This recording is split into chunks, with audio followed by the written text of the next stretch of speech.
president signed into law a new anti-terrorism bill. You will lose your liberty. Sometimes the spirit becomes so powerful in a place where it's like electricity. And you can't stay still. And you can't stay still. Power of spirit. Sometimes the spirit becomes so powerful in a place where it's like electricity. And you can't stay still. And you can't stay still. Power of spirit. There is a chance for the President of the United States to use this disaster to carry out the New World Order. This mass terrorism is the new evil in our world today.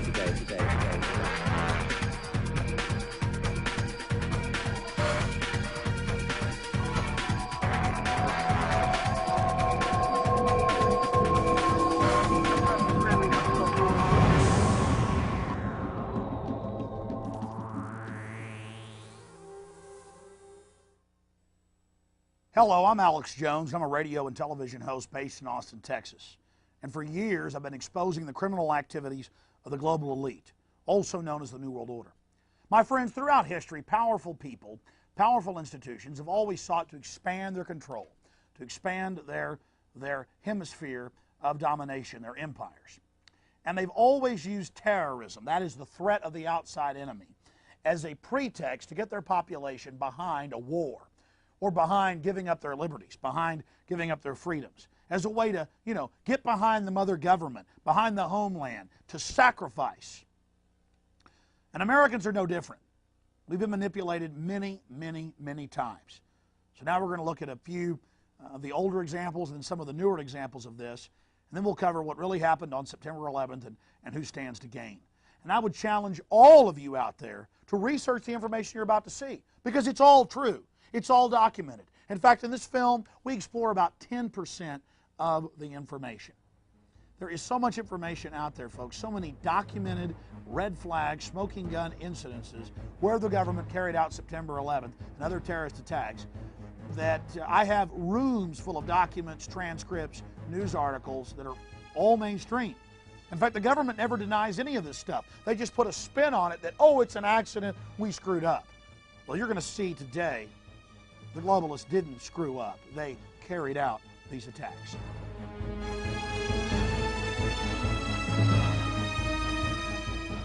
Now, I just want to spend a few minutes here, going over just a couple of examples in the last couple thousand years of elites using terrorism that they perpetrate against themselves as an excuse, as a pretext for war, as an excuse to declare war on their own people or on a foreign enemy, to consolidate and expand their power. It's called problem, reaction, solution. Create a crisis, create fear, and tell the people, give up your liberties, get behind this war, submit to the emperor, cheerlead this expansion of tyranny, and we'll protect you. And that's the siren song of dictators. It's a fraud. It's a lie. It goes against every example of history we have. And for those of you that are doubting that elites can be carrying out these type of dastardly deeds, you just don't know history. And you don't understand that power corrupts and absolute power corrupts absolutely. And that there is truly nothing new under the sun. Way back, ladies and gentlemen, almost 2,000 years ago, Nero, the degenerate, inbred emperor of Rome, set the city ablaze so that he could blame it on the Christians, who were becoming a very popular minority in the city. He was having trouble persecuting them. The more Christians he persecuted, the more Christians popped up, the more people were converted. Well, he had a very successful purge in the weeks and months after he set the city on fire. And before he committed suicide, he admitted that he had set the city ablaze. And then, of course, we have some more modern examples of this. In 1898, William McKinley's Navy blew up the Maine in Havana Harbor as a pretext for war with Spain. And the United States expanded its control and grabbed dozens of islands, coaling stations in the Pacific. And now you read the history books and declassified documents, U.S. government documents, they admit that the U.S. government blew up its own ship and blamed it on the Spanish. Seines besten Blutes fühlen und dieses Wissen zur Führung der Nation erhoben hat und entschlossen ist, diese Führung zu behalten, wahrzunehmen und nicht mehr abzugeben.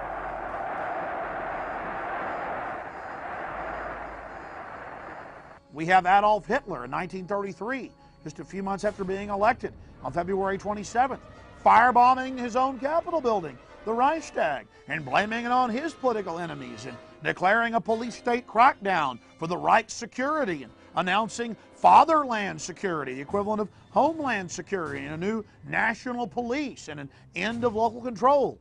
Everything we're seeing, I'm about to show you the documents that's happening in 2002 into 2003. Then, of course, we have Roosevelt allowing the Japanese to attack Pearl Harbor back on December 7th to get us into the war. At least Roosevelt didn't attack Pearl Harbor himself, but they definitely had prior knowledge. 12 days before its declassified public document, Roosevelt's White House had received the communique that Admiral Yamamoto would attack on the morning of December 7th and deal a death blow. In fact, U.S. Naval Forces destroyers sunk 5 submarines just a mile outside Pearl Harbor. They're at the mouth of the harbor. Depth charged them, sunk them. They've even recovered one of them at the bottom. And when they radioed the base camp and said, we're under attack, they were told to stand down. And the rest of the base was not put on alert. While a mile outside the harbor, multiple submarines are being sunk. This is all confirmed, declassified public information. Think about that. The U.S. Navy, a mile outside Pearl Harbor, depth charging and sinking submarines and confirming that Japanese submarines were attacking and entering the harbor, and still the base sat there and no one put out an alert. Everybody continued with their day off. Think about that. Here's another example. Confirmed, ladies and gentlemen, the headline from the Scotsman, U.S. prisoners claim Roosevelt left them in the Philippines deliberately. You read on deeper into the article, the prisoners don't claim. The documents have been declassified. The Roosevelt White House, and Churchill, Winston Churchill was aware of it as well, ordered the U.S. Navy, Roosevelt did, not to allow 7,000 American civilians to evacuate the Philippines, despite the fact that they had over a month to do it. There were empty naval ships leaving full of Navy and Marine Corps personnel. But men, women, and children were left on the island. And it turns out from these documents that have now been declassified, and I interviewed the still living victim's lawyer, Anthony D'Amato, on my syndicated radio show. The documents say, prepare to leave civilians there to be captured. So, the old government documents. So, think about this, 7,000 Americans. So they could use it as wartime propaganda. Oh, look, the Japanese have our women and children. And many of these women were raped and killed. They had their heads cut off. Children were killed. The men were killed.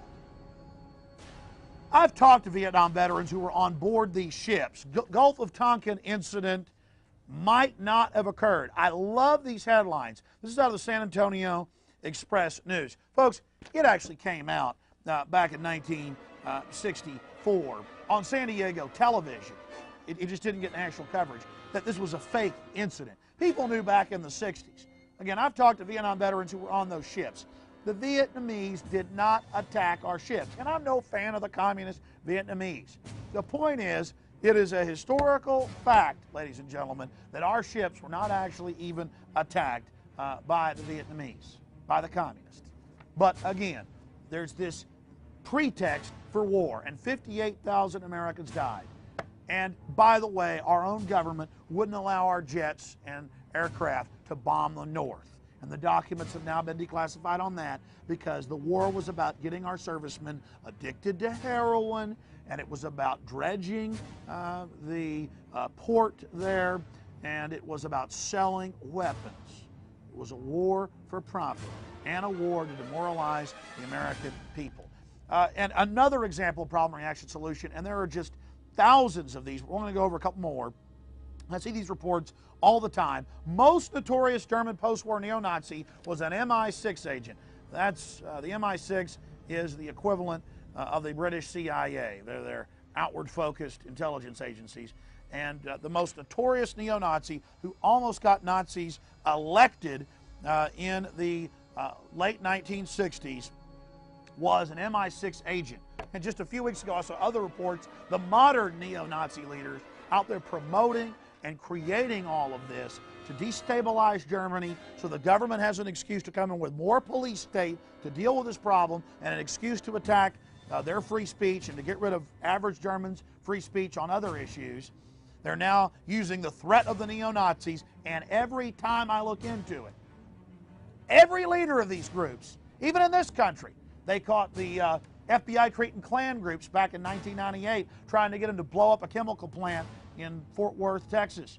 They won a bum steer award in Texas Monthly Magazine. The FBI did, which is a huge insult for criminally creating a Klan group. It's the same thing. They create the crisis, they create the threat or the perceived threat to scare you into submission. Most notorious German post-war neo-Nazi was an MI6 agent. What more do you need? Here's another one. This is the Associated Press. Germany intercepts Israeli arms bound for Iran. So the Israelis have been caught selling nuclear weapons components, cruise missile parts, F-16s, radar, everything to the Iranians, who are not friends, folks, but they don't care. See, World War III will only expand the globalists and their power. Another article on that, this from the Associated Press. Germany intercepts Israeli arms bound for Iran. Disgusting, ladies and gentlemen. And if you're doubting the government would do evil things to you, think about all the things they've done.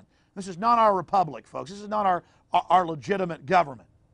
Our government has been hijacked. Virginia governor apologizes for eugenics law. What did the government do? United Press International. This is just one state with tens of thousands of people being sterilized from 1924 to 1979. If you came from a single-parent home and made under a B+, they would send by men in white lab coats with the police with no warrant, no conviction, no jury, no probable, no nothing, folks.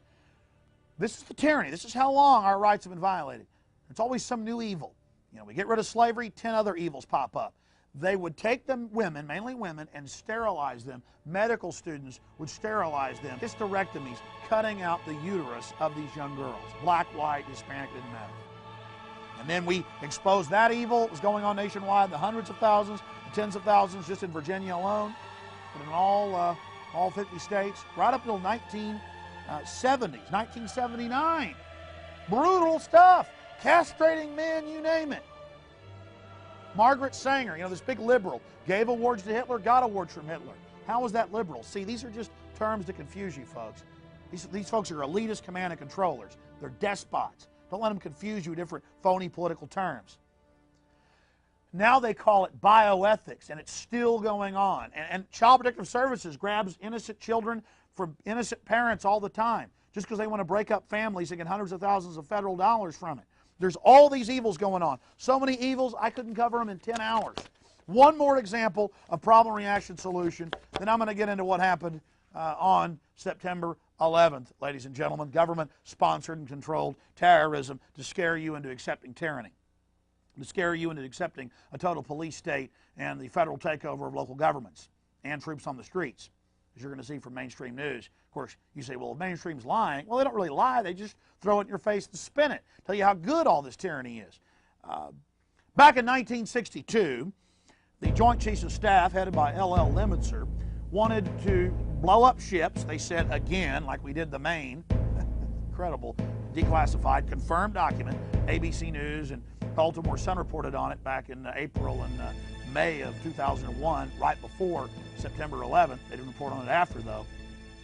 The U.S. government had a plan, the government, to blow up its own ships, to bomb Washington, D.C., to bomb the Capitol, to hijack jets full of Americans and crash them, to kill astronauts in space. John Glenn, they actually list him, let him die in space. attacked Marines at Guantanamo Bay using Army Special Forces, Rangers, paratroopers dressed up like Cubans. Same system over and over again, as a pretext for war with Cuba and the Soviet Union and for a domestic police state crackdown. The Northwoods document. And they say casualty list in U.S. newspapers would cause a helpful wave of indignation. What more do you need? A few super modern examples in the 1990s. It actually came out in the New York Times that the FBI cooked the bomb and trained the driver and gave him the detonators in the World Trade Center bombing. And then we saw in 1995 the government that was involved in the Oklahoma City bombing, just voluminous amounts of evidence there. But today let's focus on September 11th and what really happened there, just some of the evidence, because there's just so many smoking guns and red flags. It would take, again, 10 hours to even cover half of it. And then we'll look at the whitewash of how the government carried out the September 11th attacks. So please stay with us and check out everything I'm about to cover, and visit Infowars.com because we have a government prior knowledge section there on the website that goes over all of this, government prior knowledge and involvement section, and you can research and check out the legislation, the news reports, the eyewitness reports, the transcripts, the interviews I've done with FBI agents and victims' lawyers, and David Shippers, the man that impeached Bill Clinton, who said the government had prior knowledge, and he tried to warn Bush and Ashcroft, and in my interviews with Judicial Watch and Larry Klayman, saying the government had prior knowledge. Just all of this information, a lot more we can cover here, and the two previous films I've made and the book I've written about September 11th are all online at Infowars.com. I know this stuff is painful. I know it's hard to believe, but look at history. Is it any surprise? The point is, we've got to speak out. We've got to say no, because the government's telling us give up our liberty for security. But throughout history, anybody that gives up liberty gets tyranny. They don't get security. Hitler promised security if people give up their rights. Stalin promised security if the people will give up their rights. Pol Pot promised security if people give up their rights. But all they got was death and destruction. All they got was slavery, feudalism. America is dying, folks, and you've got to speak up. You can't count on somebody else to do it. All right, let's go ahead now and get into the evidence of government prior knowledge, but not just prior knowledge, involvement in September 11th. Because if they just say it's prior knowledge, well, then they say, oh, we screwed up, give us triple the funding, triple the money, and give us more power. Get rid of your Bill of Rights. Get rid of your Constitution. And I just want to point out that back in '95, after the Oklahoma City bombing, that tragedy, they passed the Anti-Terrorism Effective Death Penalty Act. And they got triple the funding then. And it eviscerated large sections of the Bill of Rights and Constitution. Did we see less terrorism after '95? No, we saw an escalation of terrorism after 1995. Look at what happened on September 11th. And now we've given them all this new power and all this new funding with Homeland Security and with what's developed with the USA Patriot Act that is the complete opposite of what a patriot would do. I think George Washington and Benjamin Franklin and Thomas Jefferson, in fact, I know they must be rolling in their graves. They're probably having convulsions down there of anger. Imagine what Patrick Henry thinks about this. Give me liberty or give me death. We didn't get freedom. We didn't get security. We didn't get happiness and safety after we gave them more power. You give the intelligence agencies more power and more control, do they really have an incentive to stop the terrorism? No, they have an incentive to engineer the terrorism, and that's what happened on September 11th. So let's go through the evidence of prior knowledge and involvement. See, they had to come out with this news of, okay, we did have prior knowledge because we're a bunch of buffoons because all this evidence came out. So they said, oh, it's an accident we let the attack take place. Our government funded, trained, protected. Why, they founded Al-Qaeda and the Taliban. So we'll look at the evidence of prior knowledge and involvement. Then we'll look at the ensuing whitewash. Then we'll look at what they're getting out of the terrorist attacks. coming up with this information that it admits it did warn the proper authorities before September 11th of a hijacking plot that was linked to Osama bin Laden. We are looking into this. Tonight, the White House is confirming a report that the CIA director told President Bush before September 11th that there was a chance that someone connected to Osama bin Laden might hijack a U.S. airliner. Now, there was no suspicion that they would take those hijacked airplanes and ram them into buildings. Well, that's not so. As a matter of fact, even Al-Qaeda reports from the CIA back in the mid-90s indicated that they intended to take a plane and ram it into the Eiffel Tower in Paris. And Murad had discussed with Youssef the possibility of crashing a plane into an American government building. He will board any American commercial aircraft pretending to be an ordinary passenger. He will hijack said aircraft, control its cockpit and dive it at the CIA headquarters. It is simply a suicidal mission that he is willing to execute. There's no question that the Intelligence Committee and the Congress and the administration had reason to suspect that hijackings were a possibility. I don't think anybody knew that it would possibly be used as a missile aimed into a high-rise building. There's suspicious activity there, and the handwritten notes of at least one FBI agent indicated that they were speculating, they were brainstorming. They said, well, maybe this guy's out to ram a plane into the World Trade Center. You kind of put all that together and you start to get a picture. There was no time, there was no place, there was no method of attack. It simply said these are people who train and seem to talk possibly about hijackings. And had this president known of something more specific or known that a plane was going to be used as a missile, he would have acted on it. The vice president deciding to add a paragraph to his speech, echoing those comments from Dr. Rice, saying any suggestion that this president had any specific knowledge about the September 11th attacks is ludicrous.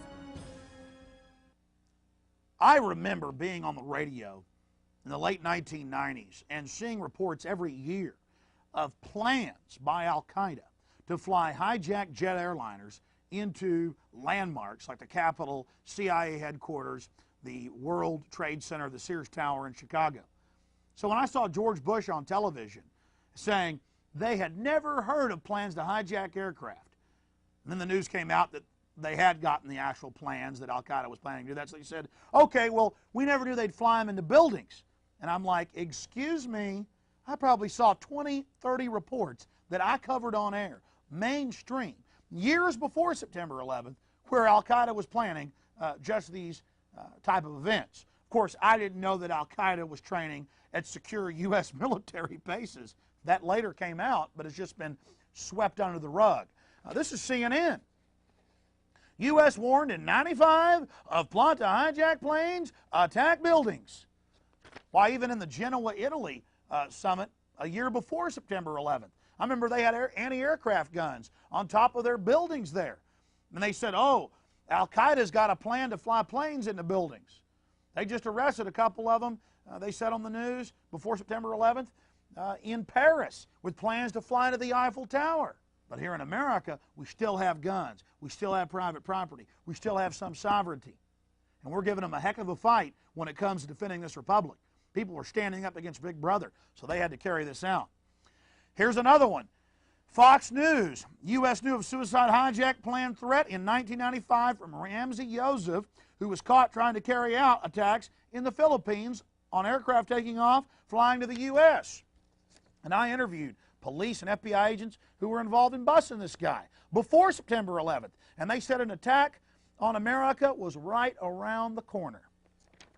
In fact, later, in a few minutes, we'll show you a clip of myself on my local TV show, you know, just an average show, a little bit disheveled, been working hard, just up there warning the people that the government was going to allow a terrorist attack and that they were going to use their CIA asset, Osama bin Laden.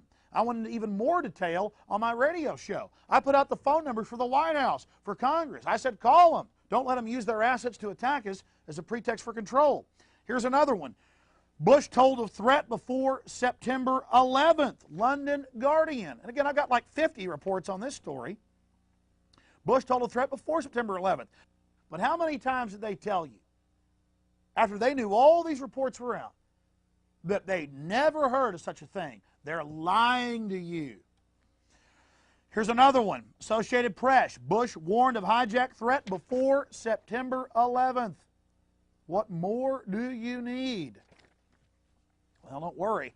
There's a lot more coming up. Bush knew of hijack threat and did nothing. You're going to learn he actually signed a document ordering the FBI not to stop al-Qaeda, threatening dozens of senior FBI agents from Arizona to Chicago to Minnesota to Florida to D.C. to Boston not to stop al-Qaeda, not to stop no members of bin Laden's CIA organization. Oh, you doubt me? Go to the microfilm at your local library, type in Osama bin Laden, 1985. You'll see Wall Street Journal articles, Washington Post articles about how wonderful bin Laden is and how he loves the Bushes and how they vacation together. Oh, yeah, that came out in a FBI press conference, by the way, the Bushes, Judicial Watch press conference with FBI agents about how the Bushes like to vacation with bin Laden. And in particular, this Bush administration, who is as tight with Saudi Arabia as you can get. The President's father used to stay with the bin Laden family when he would go to Saudi Arabia. But here it is, folks. Bush knew of hijack threat, CBS News. Hijackers trailed by CIA before attacks. You see, not only did they know the attack was coming and do nothing, well, he didn't just do nothing. Bush actually, proactively signed an order ordering FBI not to stop him. He did do something. He proactively made sure they attack us. They also had the CIA follow al-Qaeda out of the country to a Malaysian summit in Malaysia and follow them back into the country.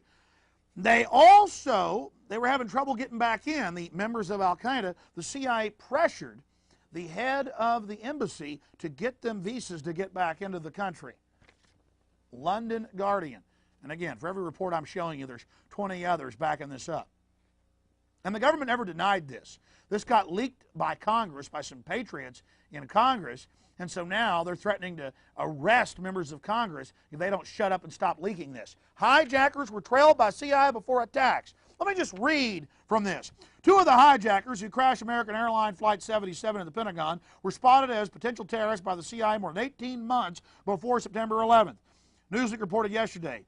It called this the most puzzling and devastating intelligence failures in the period before the attacks.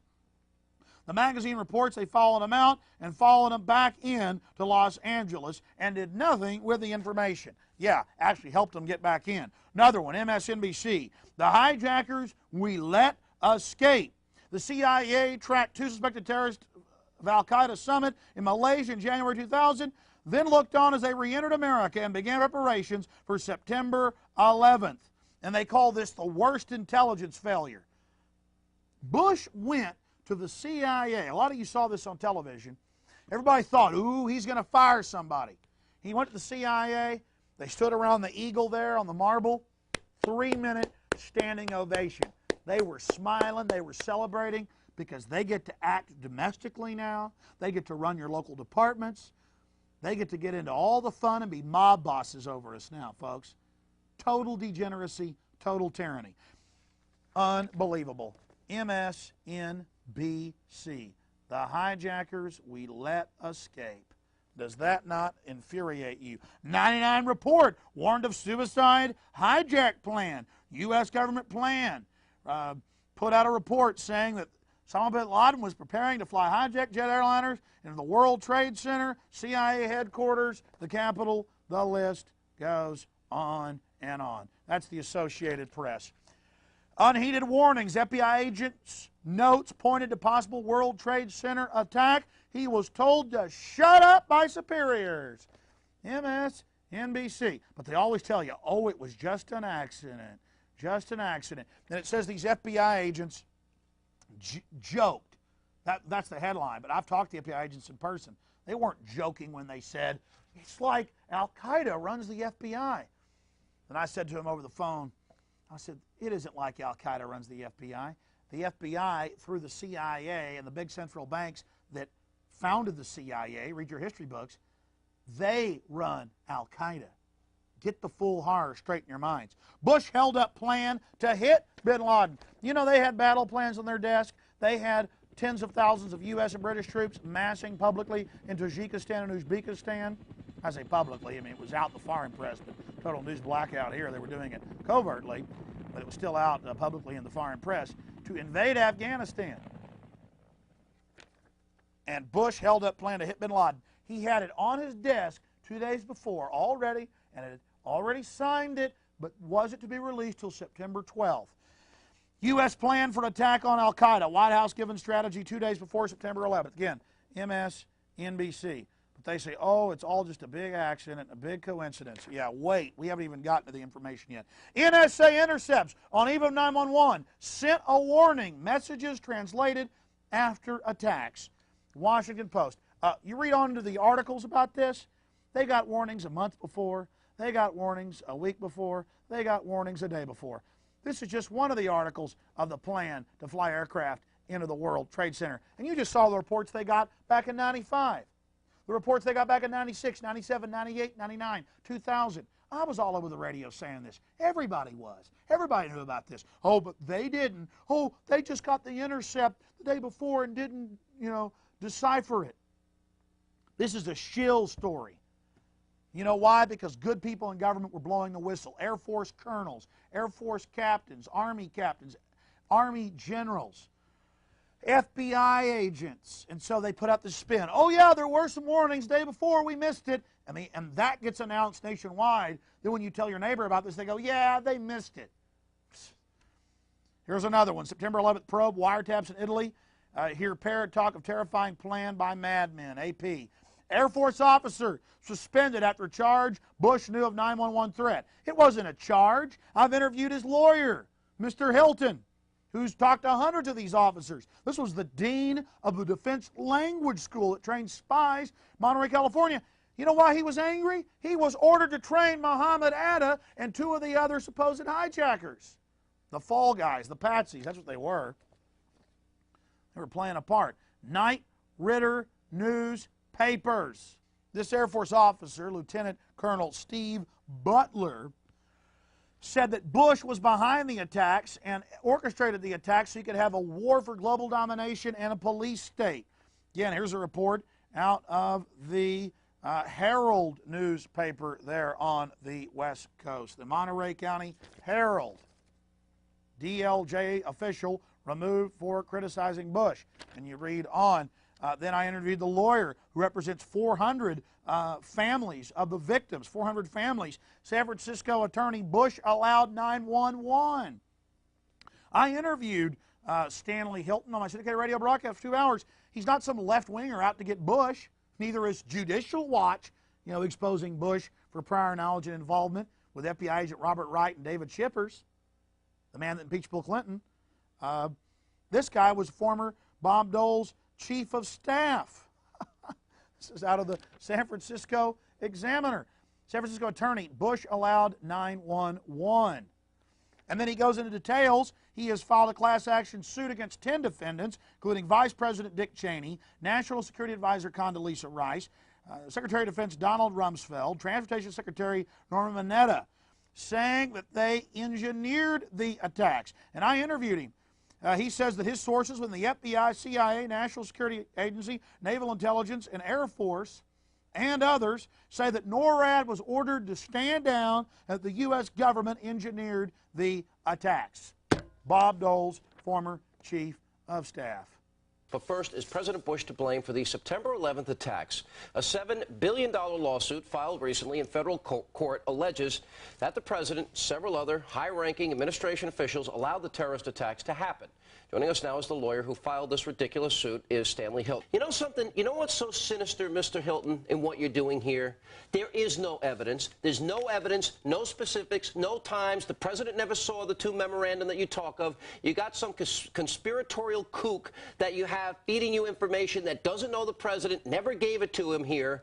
But we're at right now, this country's at war against terror. And it's a serious war, and people's lives are in jeopardy.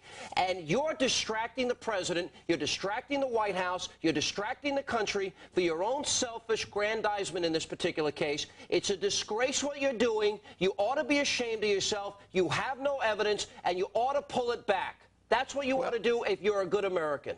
Well, you know, that sounds to me like something that Adolf Hitler's regime when the Reichstag burned in 1933. Give me a break. That's so ridiculous. Now, how do you be know? ashamed of yourself. How do you know I have no evidence? Overturn your five and dime license that you got to practice law. Because what you're doing is hurting the country. I don't know why you folks are so afraid of facing the facts. How do you know he's not guilty? We were afraid. We wouldn't have put you on. Mr. Hilton, you ought to be ashamed of yourself. The nation's at war. I think I should be proud of myself. The nation's at war. You give lawyers a bad name with this frivolous, superfluous suit. Who's the enemy?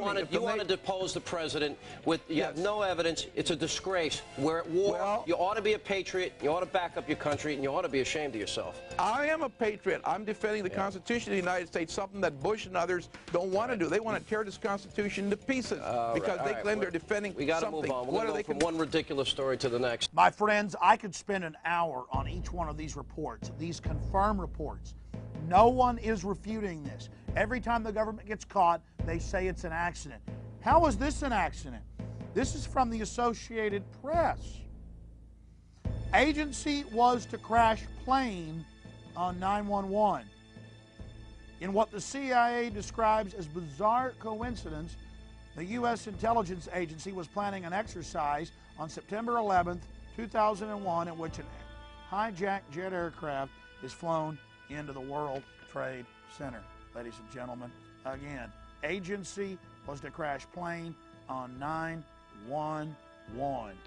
Here's another AP article. Agency planned exercise on September 11th, built around a plane crashing into a building. That's right. It says right outside D.C. at the CIA headquarters, they were running an exercise of flying jet aircraft into buildings. And I talked to Professor Tex Mars, space and aeronautics professor, former Air Force officer. He was a UT professor, retired now. And he agreed with me. In fact, I called him to see if he agreed. And I said, we know that there are these hundreds of Air Force officers and NORAD and CIA and other folks like the Air Force colonel that are aware that the government was guiding in the aircraft. NORAD was involved. They just had these Arabs to be seen at the scenes, you know, at the airports as patsies, as fall guys, and had trained them at U.S. military bases. So now that all these Air Force and Army intelligence and the CIA people are angry, who were compartmentalized and go, wait a minute, why were they running so-called simulations of planes crashing into buildings on September 11th? And you know, why did our government send money to the Taliban and Al-Qaeda? And you know, why did all these government officials get warnings not to fly? That's coming up. Why was Bush on Cipro, the anthrax-fighting antibiotic? They had gotten leaks of how the government was actually guiding the aircraft into the buildings, which is old remote control technology that's a standard on a lot of these Boeing aircraft now. That's all confirmed. How do you then cover things up where if somebody in the Air Force or the Army blows the whistle on this, then they're discredited because the government's gotten out ahead of the story, leaked it itself with their spin on it. And that's not just our opinion. It's clear. We had all these military officers and CIA people leaking, dozens of them, FBI agents and others, going public, this Air Force colonel going public, saying that this was the fact. But that was getting small, you know, small levels of press around the country. And then this big press story, oh yeah, we were running a simulation, guys. You were just confused. That's what you saw. It was just a drill. It's the same MO over and over again. You know, oh, the terrorist attacked us. We had prior knowledge because we're idiots. Oh, yeah, we were running a simulation there at headquarters of planes flying into the Pentagon and World Trade Center, but that was just a simulation that morning, guys. And we're supposed to buy that. Millions of Americans have been asking a very important question. Remember back in 1999, Payne Stewart, the famous golfer, his jet got off course just for 21 minutes and was already surrounded by F-16 jet aircraft in 21 minutes. But a year or two later, in September 11th, they had 70-plus minutes to get jets scrambled, and they didn't do a thing. Simultaneously, within 2 minutes of each other, 4 jet aircraft in the same area of the country turned off their transponders. That is an emergency happening at any time of the year when even one jet does it. But instead, 4 jets turn off their transponders almost simultaneously, and nothing is done. At least that's what the FAA and NORAD claim. We know that the FBI and Defense Intelligence have gone in and grabbed all of those control tower tapes. So we need to ask this important question. We need to get answers. Why was NORAD and the FAA ordered to stand down? because that's the information we're getting from top-level military officers. Andrews Air Force Base is only 10 miles from the Pentagon. Air defense around Washington is provided mainly by fighter planes from Andrews Air Force Base in Maryland near the District of Columbia border. The D.C. Air National Guard is also based there and equipped with F-16 fighter planes. In a blatant reversal of standard operating procedure, the Air Force, via willful negligence, is given stand-down orders not to intercept Flight 77, which will subsequently hit the Pentagon. This is all reported in mainstream news, but no one puts the pieces together. No one connects the dots of what's blatant criminal activity. Flight 77 is known by NORAD to have been hijacked by 8:50 a.m., yet it is still a full 48 minutes until any jet fighters are scrambled as two leave Langley Air Force Base just 2 minutes before Flight 77 hits the Pentagon at 9:40 a.m. Andrews Air Force Base has 2 combat-ready squadrons which would have intercepted Flight 77 had they been allowed to leave upon confirmation of its hijacking.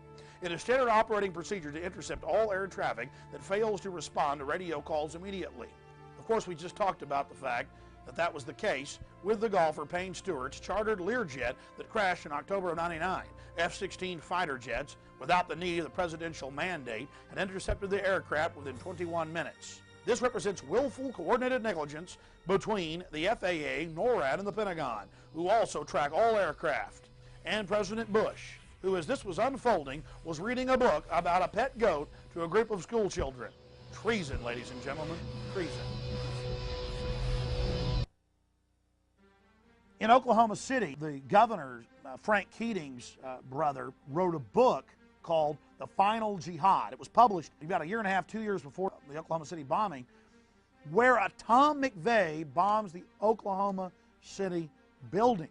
And then on top of that, as if that isn't enough, he dedicates the book to the Knights of the Secret Circle. Now, that's what Albert Pike, the founder of the Klan, called the Illuminati. That's what Aleister Crowley called it. That's what the Illuminati, a public group, their books are public. A lot of their members are secret, presidents and others. Now, this sounds bizarre, but it's just a fact. On March 4th, 2001, the lone gunman, pilot number 1A-EB79, on Fox, it ran for about a year after the X-Files, a secret government group wants to hijack jet airliners and fly them into the World Trade Center to get martial law and to be able to smart bomb any third world country they want. This is out on Fox months before. And again, it's not a coincidence. We got the CIA running these so-called drills, flying planes into buildings. By the way, back in November of 2000, the District of Columbia Military Defense Forces, the group that protects the Pentagon, ran a drill where a hijacked jet airliner is flown into the Pentagon. And remember, Bush and everybody else said, we'd never heard of a plan to fly planes into buildings when we got this hijacker alert, because it got leaked out of Congress that the president had these briefings that he won't declassify, so there's plans to fly planes into buildings. So Bush tried to spin it and lied, but it's obvious the Pentagon was running drills, Pentagon Protective Services, where planes are flying in out of the building, hijacked jet airliners. So it's just amazing. Also, what was happening on September 11th? The founder of the Taliban and Al-Qaeda, the man in the 80s who was still running Pakistani intelligence that publicly runs Afghanistan, Pakistani chief and spy general Masood Ahmad wired $100,000 to Muhammad Atta, the lead hijacker. Source, Washington Post, New York Times, you name it. They say this is all coincidental, of course. He wires $100,000 to Muhammad Atta, who at the time is training at the Pensacola Naval Air Base on large jet aircraft, on refueling planes. Now again, were they really on board the aircraft? We don't know. We just know that the government was intimately involved in their training, and that they were seen and videotaped, men that looked like them at the airports. But what we do know is this general, this Pakistani spy chief, is here in the United States after he wires $100,000 to the so-called head hijacker, Muhammad Atta. They're in the United States, And he's not just in the United States, this top general, this founder of al-Qaeda and Taliban, this boss of bin Laden, admitted in 100 news stories before September 11th, the CIA minion. Where is he? He is in D.C., and not just in D.C., he's at the Capitol the morning of September 11th eating breakfast with the heads of the House and Senate Intelligence Committee, including Representative Porter Goss, Republican, and Senator Bob Graham, a Democrat, meeting with the two heads of the House and Senate Intelligence Committees, eating breakfast as the jet aircraft fly into the buildings. Again, this is my source on this. I've got New York Times. I've got Washington Post. I've got everything in here. I mean, you just got to go to Infowars.com and go to the prior knowledge section. Just take your time. Spend a Saturday afternoon, 4 or 5 hours. Look at this for yourself. Please listen to me. There's no way to cover all this. Here's another one from Friends of Liberty, a great analysis right off Boeing's website.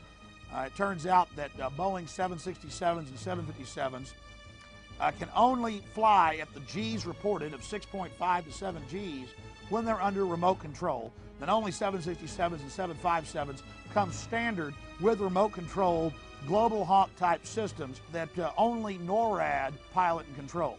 They have a fly-by-wire system in them where you can only, a pilot can only fly them with the controls at 1.5 Gs. That's in case they hit a gust or turbulence and he bumps into the stick, the plane doesn't, break grandma's neck. And this is a detailed report. Again, you really should go to Infowars.com and you can read the entire report for yourself, ladies and gentlemen. Now here's where it gets really serious. FBI claims bin Laden inquiry was frustrated. And in my book, I have portions of this declassified, it was never declassified, it was leaked document to the BBC. And I interviewed BBC top Newsnight investigative reporter Greg Palast, who interviewed some of the chiefs, top folks there at the FBI, who are now dead, of course. John O'Neill, deputy FBI director, who leaked this months before, was found dead on September 11th. His uncharred body found in the rubble of the World Trade Center. He also talked to the foreign press before he died, mainstream foreign press, and said the government's going to allow bin Laden to attack for a pretext for war to get an oil pipeline. Bush took FBI agents off bin Laden family trail. America was itself to blame for the events of September 11th because the U.S. administration was using kid gloves in tracking down Osama bin Laden and other fanatics linked to Saudi Arabia.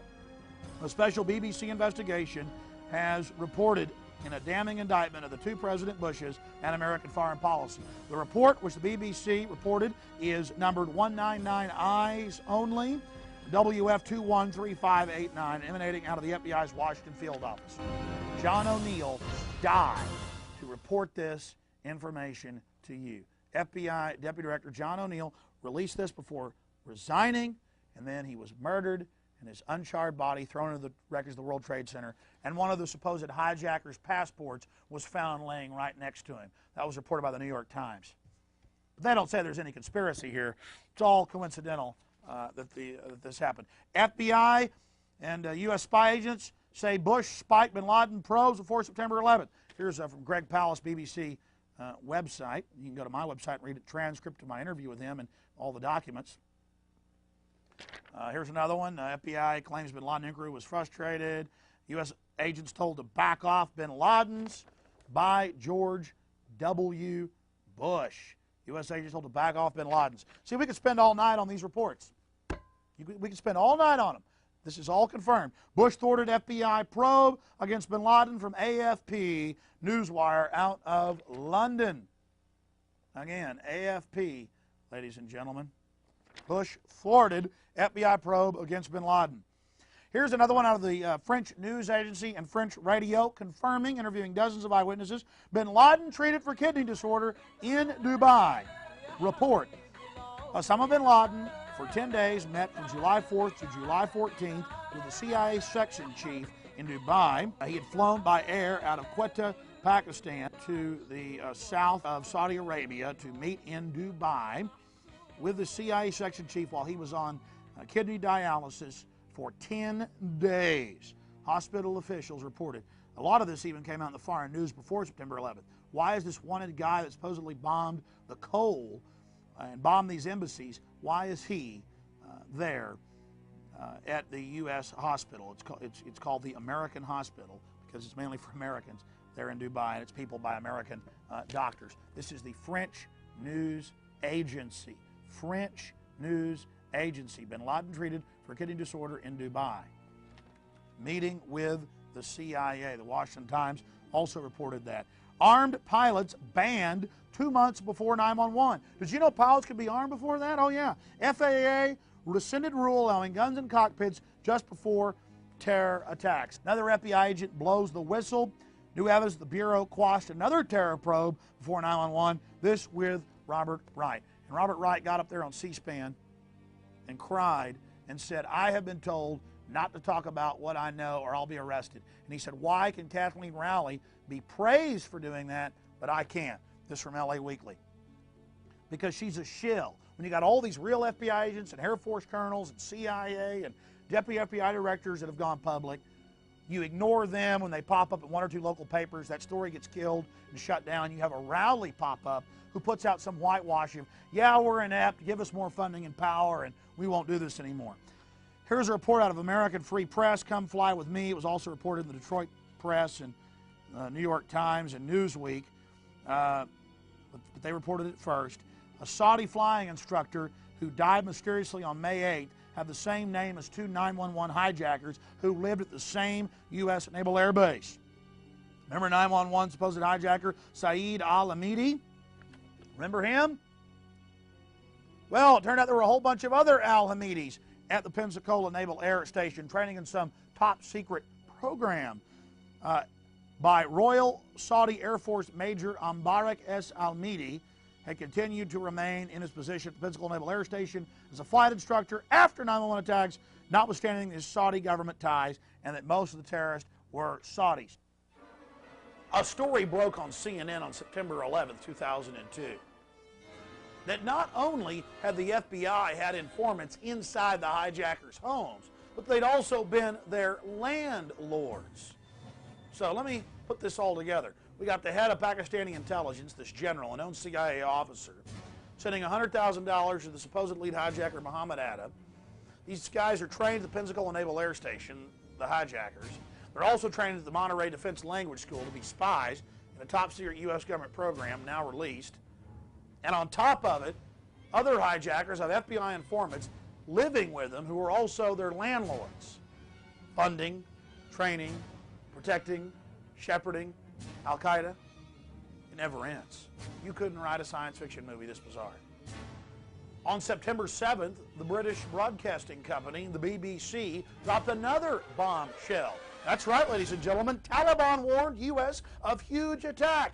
One of their top envoys specifically gave information to the U.S. Embassy and called the White House telling them that Al-Qaeda was going to attack New York with hijacked jet airliners on September 11th. What did the U.S. government do when they got control of Afghanistan?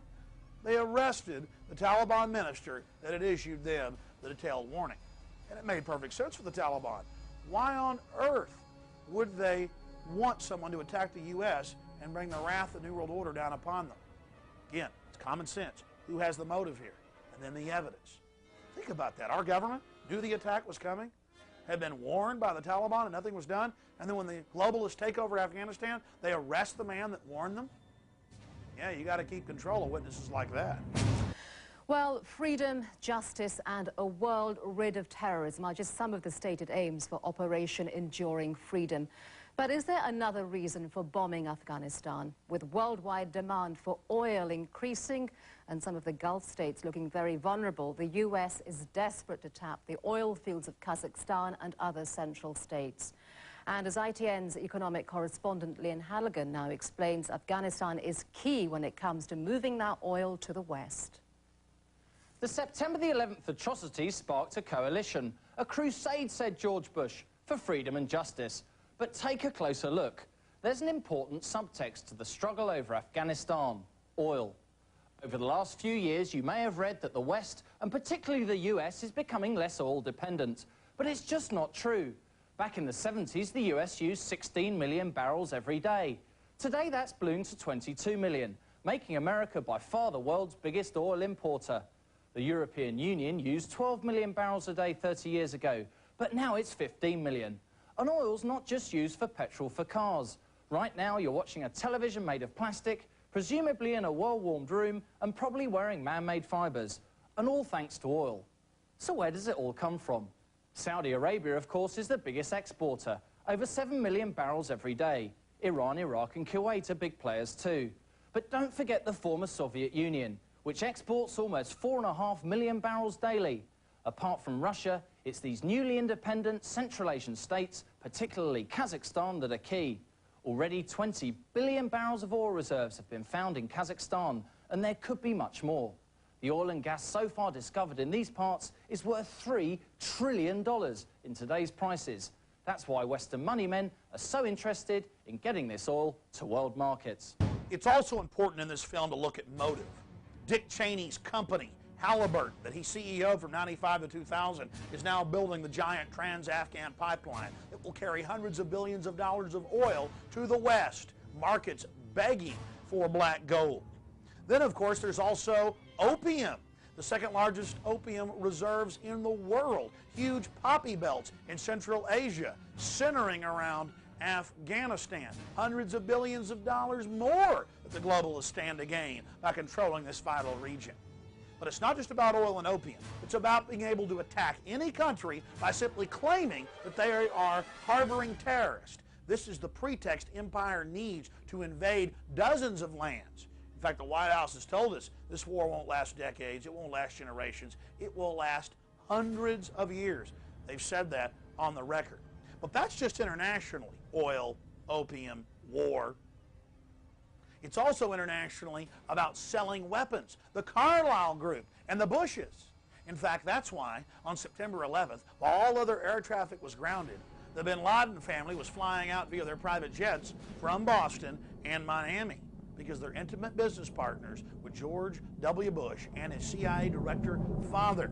By the way, the Carlyle Group's gone from the number 5th largest defense contractor in the world to the largest defense contractor in the world in only a matter of months after September 11th. But if that isn't enough motive for you, weapons, oil, opium, being able to start these wars, to sell the weapons, if that isn't enough for you, let's look at the domestic reasons. A massive police state crackdown, a cashless society control grid, Homeland Security taking control of the states and annihilating the 10th Amendment. The president was in Florida when word of the attacks first broke. Reading with a group of elementary students, Mr. Bush was stopped cold when his chief of staff delivered the news. One of the most compelling images that Americans have ingrained and printed on their minds from September 11th in 2001 was President Bush giving the little goat story to the elementary school students in Florida.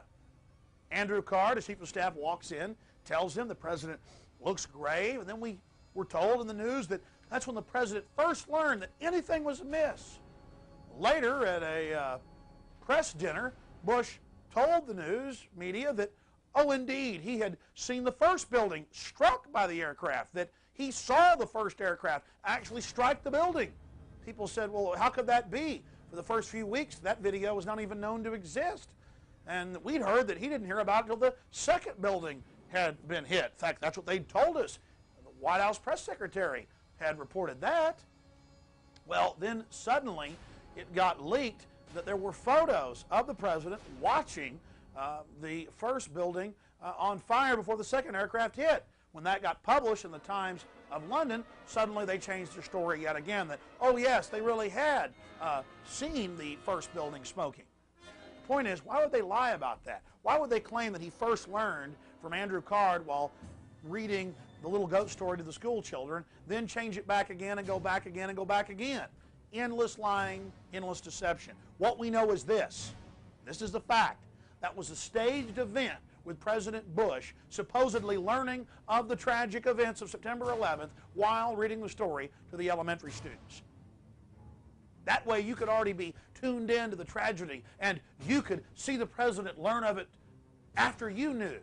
It was a great moment of bonding with you and our new hereditary dictator, King George II. A Trade Center warning baffles police. Now, I remember hearing that the schools were half empty nearby at the World Trade Center. The building was 2/3 empty. for the capacity. Normally that time of morning there were 30,000 people in the building. By afternoon, 50,000. There were only 3,000, and 500 of those were firefighters and valiant police. There have been hundreds of reports, confirmed reports, that people were worn out to go to work that day. The building was almost completely empty, and it should have been half full at that time of day. So Newsweek and MSNBC tried to go out and disprove that. And the headline is, Trade Center Warning Baffles Police. An urban myth turns out to be true, but what does it mean? Right here. I went to Brooklyn this week in search of an urban myth about the World Trade Center attacks. What I came back with was no longer a myth. It was cold, chilling fact. People have been warned not to go to work again. Here's another one. This is the Times of London, September 27th, bin Laden's trail. The author Salman Rushdie was warned, and they called the FAA, the Times of London did, was warned the month before and banned from flying commercially for the month of September for his safety, because there's a fatwa, a hit out on him, a contract is out on him publicly from Iran. Times of London, September 27th, Salman Rushdie told not to fly. Times of London. Now here's another one. Instant messages to Israel warned of World Trade Center attacks. See, that's not a rumor. The Israeli firm Odago confirmed today that their employees received text messages warning hours before to get out of the buildings that they were going to be destroyed. Young children told police and their teachers a week before, those buildings will be knocked down next week. Again, I was on television saying that bin Laden's a CIA asset and looks like he'll attack New York. Saying, call Washington, tell them to call off the attack. Hello, ladies and gentlemen. I'm so glad that you could join us today for this Wednesday, July 25th, 2001 broadcast. Tyranny is enveloping the globe, and the United States is a shining jewel the globalists want to bring down, and they will use terrorism as the pretext to get it done. So that's coming up in the second half of the show. Very important information. I'm going to put the call out that you call the White House and tell them, look, we've seen the news stories that you've wanted to blow things up, that you have blown things up, and that you're saying that 4 million of us are going to die and we need martial law and the Associated Press at one of your little drills you had, and that we're aware of who the terrorists are if you pull this. This can stop this Hitlerian Reichstag event. I want to put the toll-free number up for Congress. And I won't want you to believe Alex Jones. I want you to go get these news stories off my website. I want you to call these major newspapers. I want you to find out these statements were true by the White House about preparing for martial law. And I want you to let them know that if there is any terrorism, we know who to blame. The point is, if any terrorism comes, it's from this government. And if there was an outside threat like a bin Laden, who was a known CIA asset in the 80s, running the Mujahideen war, and whose family builds all the military bases over in Saudi Arabia right now, and sits on the board of Iridium Satellite, he's the boogeyman they need in this Orwellian phony system. I want the White House numbers up there now. A big part of this solution, after you research all the government terrorism and check out what I'm saying is true, call the White House and tell them, we know the government's planning terrorism. We know Oklahoma City and World Trade Center was terrorism. We know the Joint Chiefs of Staff wanted to blow up airliners, Baltimore Sun. If you do it, we're going to blame you because we know who's up to it. Or if you let some terrorist group do it, like the World Trade Center, we know who to blame. And you could save the planet. I'm calling it Operation Expose the Government Terrorist. Willie Brown got low-key early warning about air travel. San Francisco Chronicle, September 12th. Low-key says the FAA called him the day before and told him don't fly to New York for your safety. In July, the Attorney General John Ashcroft quit flying commercial and cited terrorist threats. Some got warning, don't go downtown on September 11th. Confirmed. Echelon, you know, that spy system that randomly listens to telephones and emails and the rest of it. Echelon gave authorities warnings of attacks months and weeks and days before. Another one, the Journal News out of New York. Police. Students spoke of attacks before September 11th. Authorities are tracking numerous leads. Some people, including members of the Arab community, heard rumors of a terrorist attack on New York and Washington in the days leading up to the hijackings, law enforcement sources said. And it says they gave descriptions. Do you see those two buildings? They won't be standing there next week. I mean, small children in English class told their teachers. Journal News of New York. The Germans warned us. German police confirm Iranian deportee phoned warnings weeks before saying Al-Qaeda was going to attack New York. German police confirm Iranian deportee phoned warnings. Unexplained 911 explosion at WTC complex. What does this report? The government has claimed national security on the dispatch tapes, the recorded tapes of firefighters, senior firefighters with firefighting engineering degrees on the 76th to 79th up into the 84th floor, saying that there were small fires, the fires were contained, the metal was not melting, even in the hottest area of the fires, and that bombs, their last words were that bombs were going off. People say the government couldn't carry out a September 11th attack. It's too big, they'd get caught. They did get caught. They're just counting on you to be dumb and to go along with it. This is the dominant spin. Now let's look at the whitewash. The dominant spin we're hearing in the news is ignorant and inept FBI failed to heed warning of attacks. Why, these poor guys, they just need more funding and more control. Then when lawmakers started seeking a probe of leaked September 11th intercepts, George Bush, Dick Cheney, and others called them up and threatened them and said, we don't want any investigations. If there's any attacks, we will say that you hindered us by these investigations. And I remember them saying it all over the news. I'm sure you heard them as well, but here's just one of the articles that from Reuters. Again, USA Today. Secure often means secret post-911 government, stingy with information. It talks about local agencies, counties, cities, federal. They're all going secret. It's their perfect excuse to not give you any information on any subject.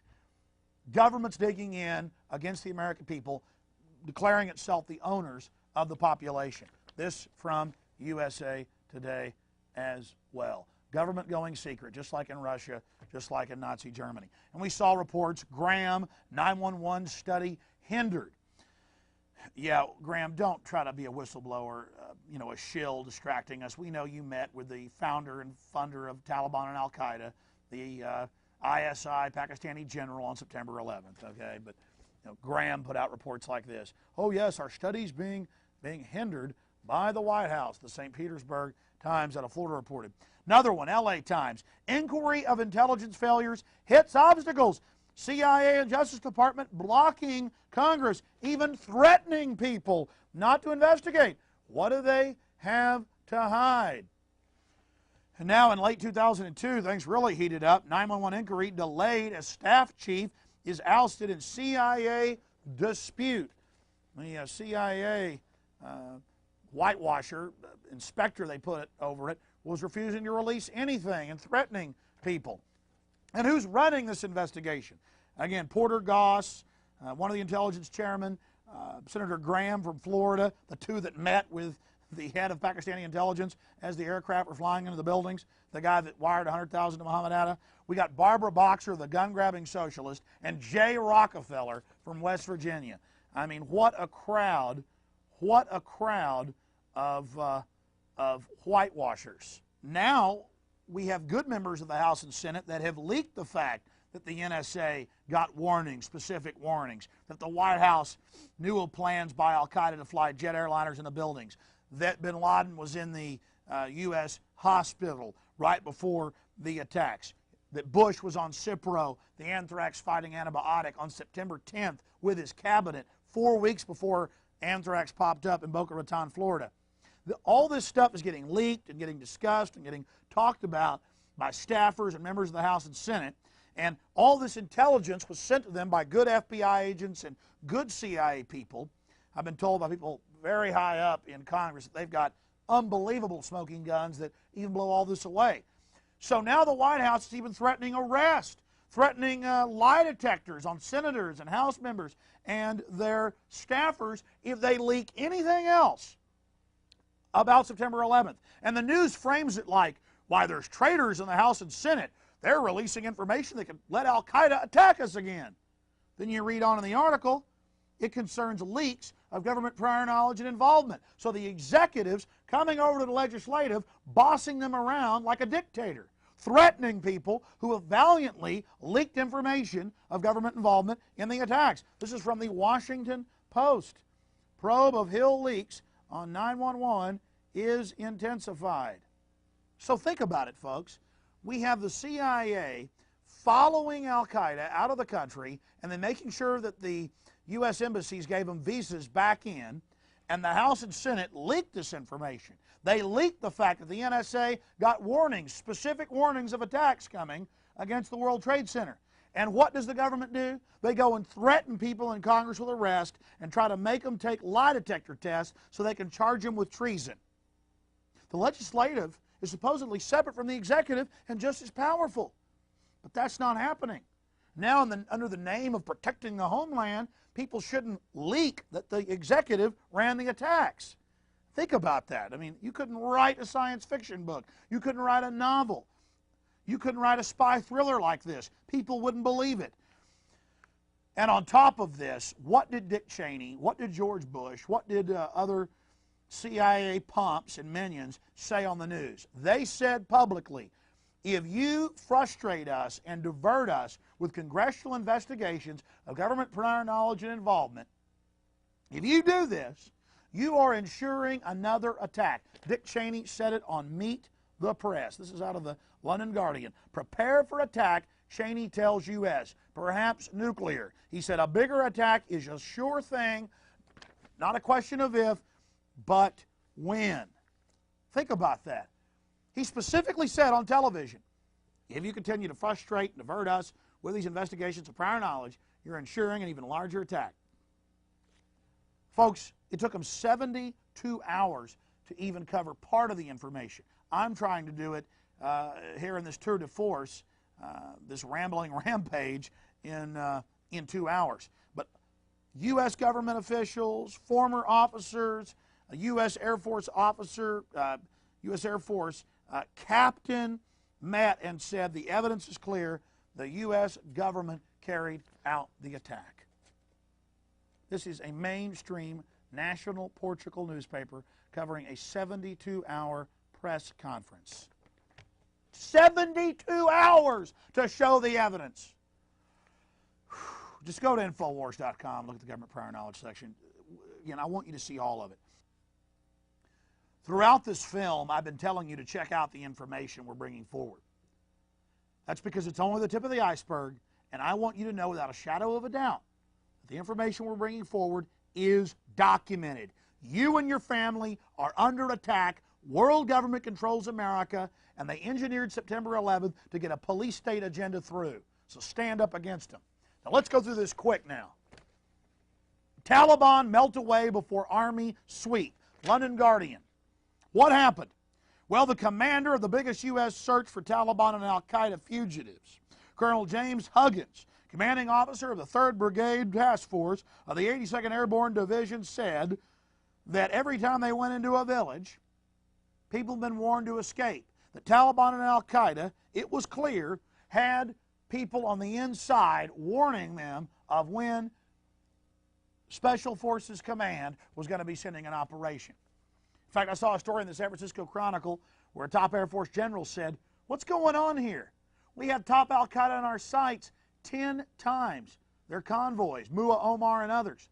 And every time we did, every time we requested authorization from the CIA to bomb, just like Vietnam, they wouldn't let them do it. That was because that was their operatives, their al-Qaeda, their Taliban, who were sent in to destabilize and to give the U.S. a pretext to move in and take control of the oil fields.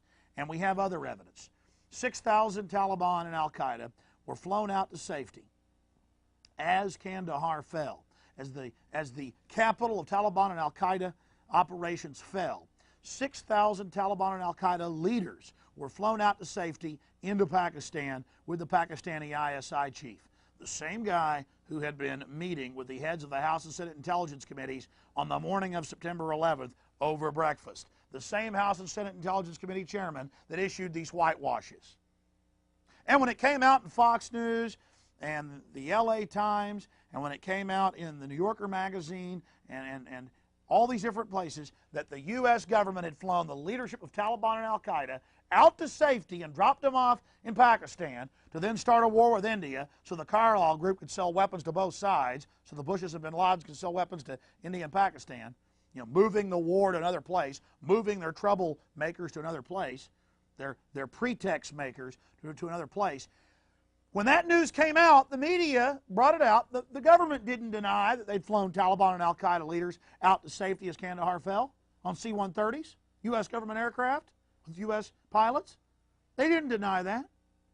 You know what they said? They said, oh, it was an accident. Just like everything else was an accident we've covered. And you're saying, wait a minute, who are the people getting tortured at Camp X-Ray in Guantanamo Bay, or all the articles about how they fly these so-called terrorists to Egypt for torture by U.S. forces? Who are the people? It's theater, folks. They're goat herders. They're the frontline people. You heard about the Arabs in the lines behind, the little goat herders who would point guns at them and make them fight the U.S., make them fight the Northern Alliance? Those poor kids are the ones that got captured and put in these big trailers, who suffocated. 3,000 of them were massacred by U.S. and Northern Alliance communist troops. These are low-level goat herders, low-level privates, and they're getting flown all over the world to be tortured, and the media reports on it.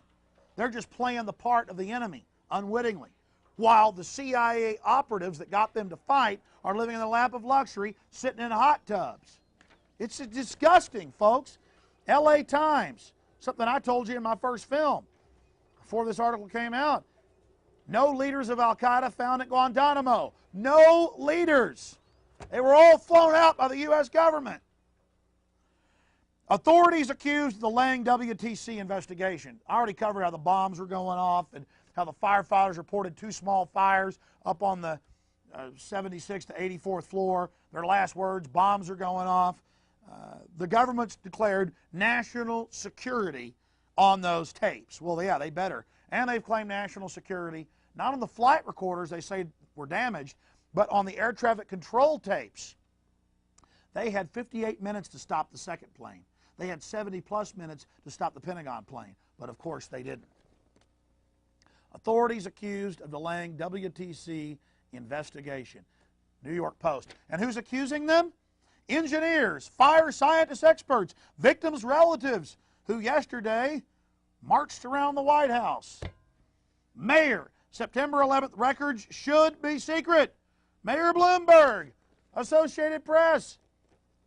September 11th records should be secret. And what records is he talking about? Police dispatch tapes, firefighter dispatch tapes.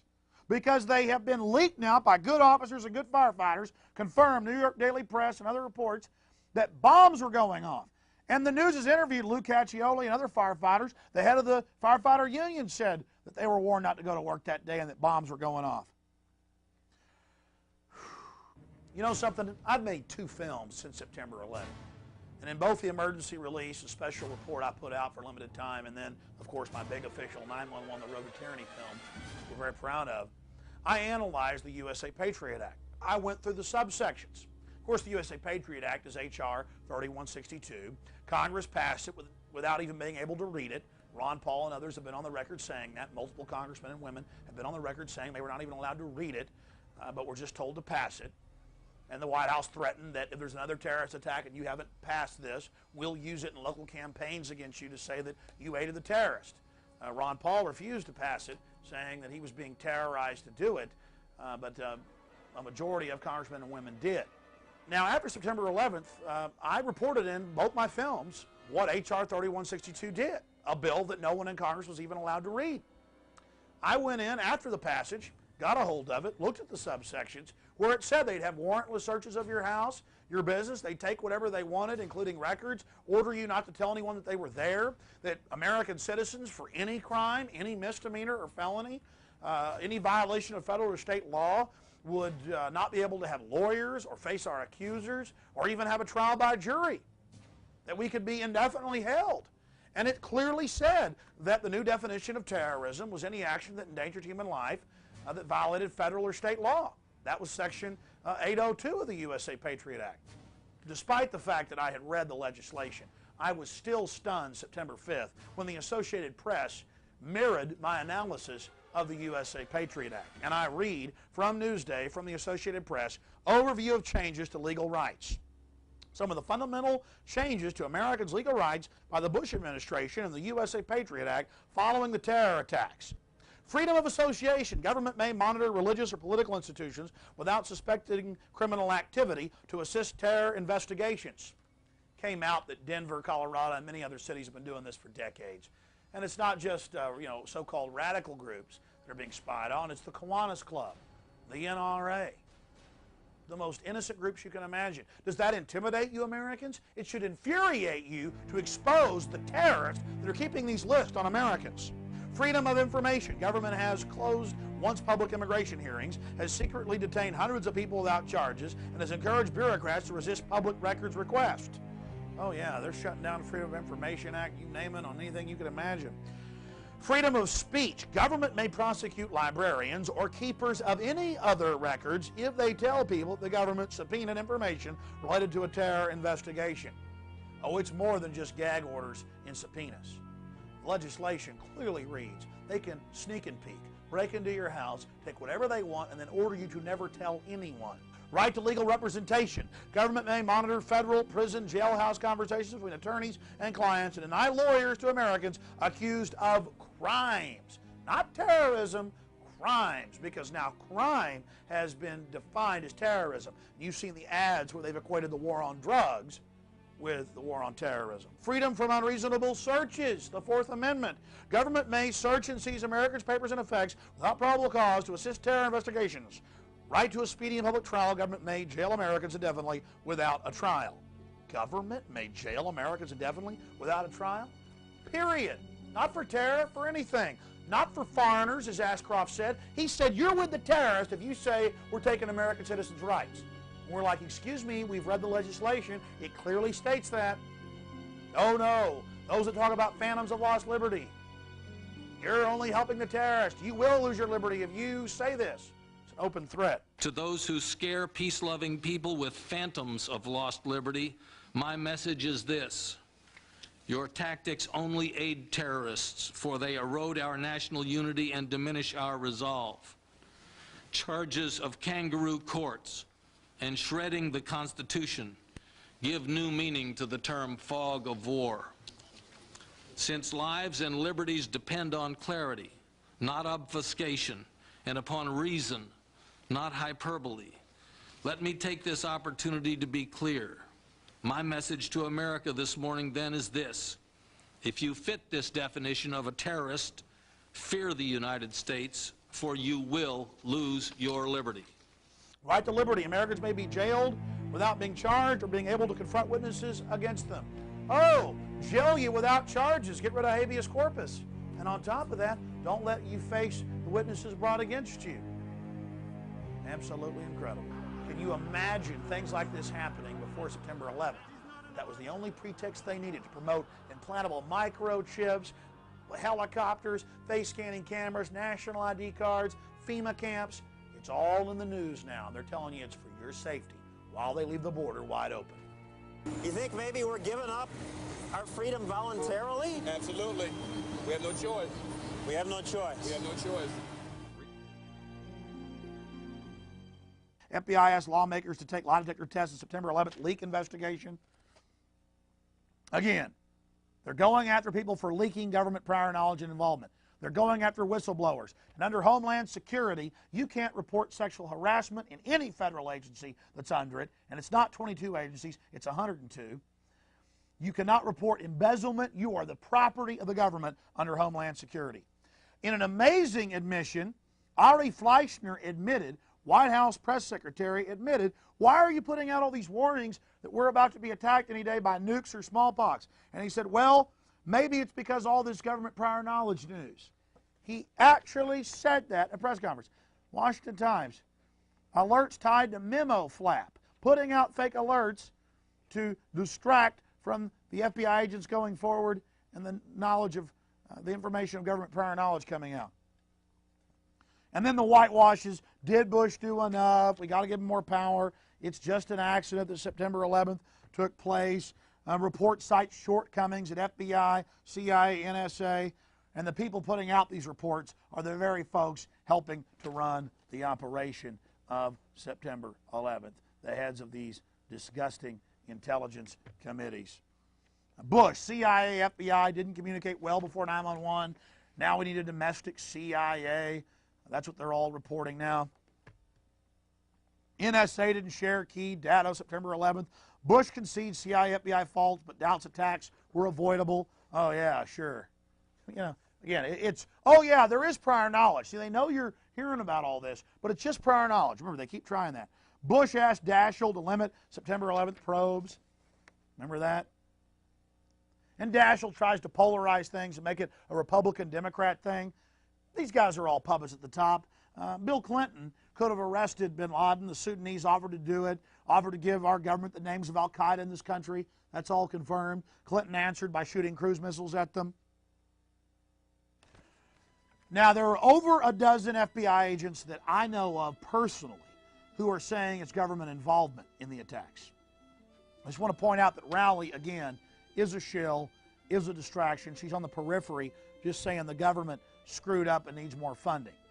She really wasn't even involved in the whole thing. She's a distraction and a diversion. What do you do when you got all these real people coming forward? You put a shill out like her to distract. Ooh, here's the big hot tip. Ooh, here's the big revelation.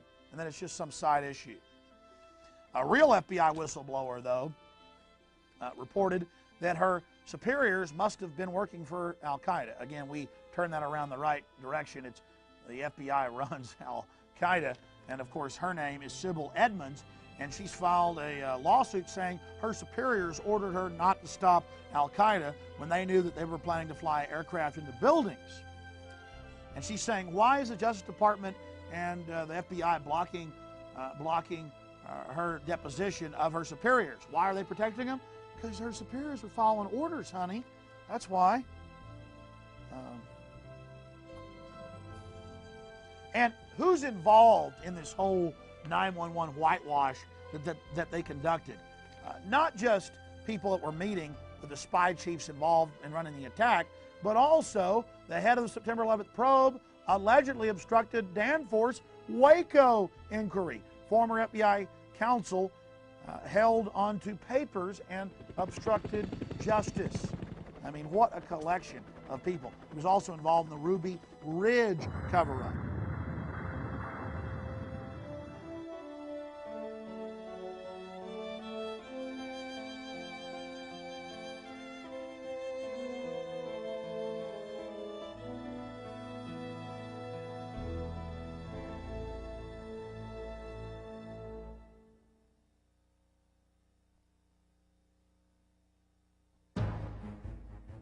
All right, folks, now let's look at what the globalists are getting domestically out of the fear they generated with their attack on the American people of September 11th. This is the 911 police state section. Homeland Security, the Department of Homeland Security. I have read the 24-page synopsis put out by the White House in June of 2002. I have watched multiple hearings they've conducted in Congress and out of Congress. It is the total takeover of state and local police. It is the takeover of Child Protective Services. It is the takeover of the different gun control organizations. It is the takeover of private corporations. There's discussions of putting troops in factories. I mean, it's just total Nazi Germany, total Russia. That's what Homeland Security is. Check it out for yourself. And Bush has been terrorizing Congress to pass this, saying, pass it or you're going to cause more terror attacks, and then I'm going to blame you with these new terror attacks. Now, look, terrorists use terror to get a political outcome. Who's getting a police state? Who's getting control out of the attack? Bush warns Congress on Homeland bill. Billionaire predicts nuclear attack. Associated Press. Warren Buffett says a nuclear attack is a virtual certainty unless we give up our rights. Who are the terrorists here? Who are telling us to give our rights up?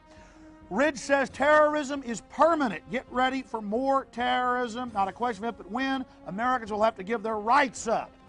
Meanwhile, they leave our borders wide open and do nothing to protect the American people.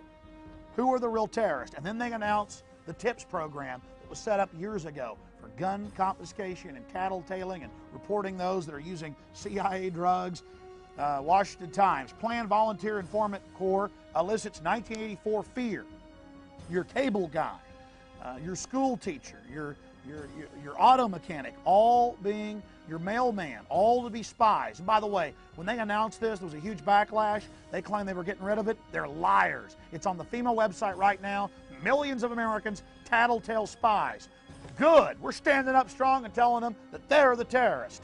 U.S. planning to recruit 1 in 24 Americans as citizen spies, Sydney Morning Herald. I'm sorry, that was just in phase 1 in 2000. I've read right off FEMA's own website that runs this, folks. It is 1 in 10 Americans to be spies.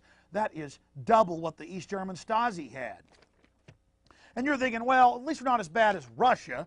Here's the Moscow Times, where they train kids with AK-47s to be tax collectors and gun grabbers at a young age in the public schools. Well, now I've got reports they're turning the public schools into military training camps for gun confiscation. Today, they need a different sort of prodigy. Here's ABC's Mike Lee. 6:30 a.m., wake-up time. 139 children ages 10 to 14. This is no ordinary boarding school. Welcome to the Russian Tax Police Children's School. I came to this school to get a good education, says Andre, and to become a real man, to learn about self-defense and fist fighting. There has never been a school like this, taking 11-year-old children and teaching them the finer points of collecting taxes, and teaching them to do this. These are their role models, Russia's rough and ready tax police. They knock on the door, you know it's time to pay your taxes. They wear black masks and are famous for beating up tax cheats in the Russian mafia. Their motto, we have guns and we know how to use them.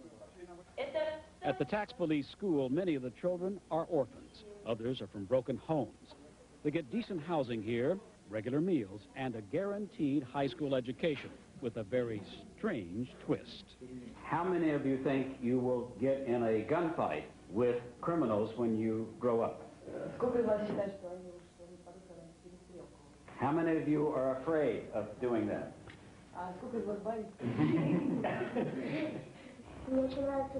I like this profession, says 10-year-old Masha, because we have to bring order to our country at some point. If there's a shootout, says Kolia, I'll just use a machine gun. Between classes, they act just like other children. But they are being prepared for a life on the front lines of Russia's war against organized crime. A few months from now, they will begin training with police guns. Mike Lee, ABC News, Moscow. That's our report on World News Tonight. We'll be back at 9.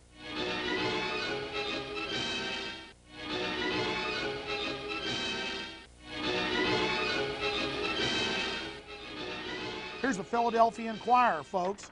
Mainstream newspaper, not to be confused with the National Enquirer. This is the Philadelphia Inquirer. With Homeland Security in mind, summer camp trains teens. They're trained how to run checkpoints, how to confiscate guns, how to chase adults through the woods with bloodhounds, with the police to aid Homeland Security.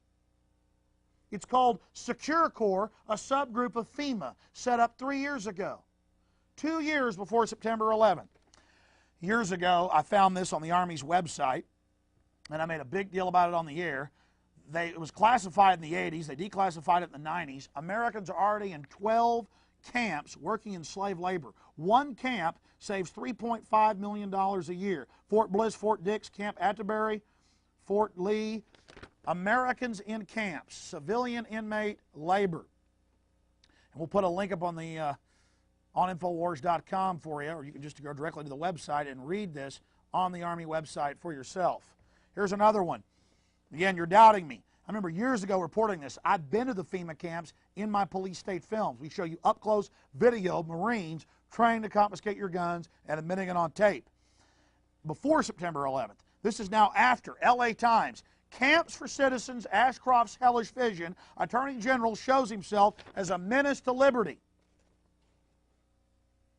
Again, ladies and gentlemen, He promised you this would never be for American citizens. He said that if you said it was for American citizens, that you were aiding al-Qaeda and that you would lose your liberty. What does that mean? We're not taking your rights, but if you say we're taking your rights, we'll take your rights.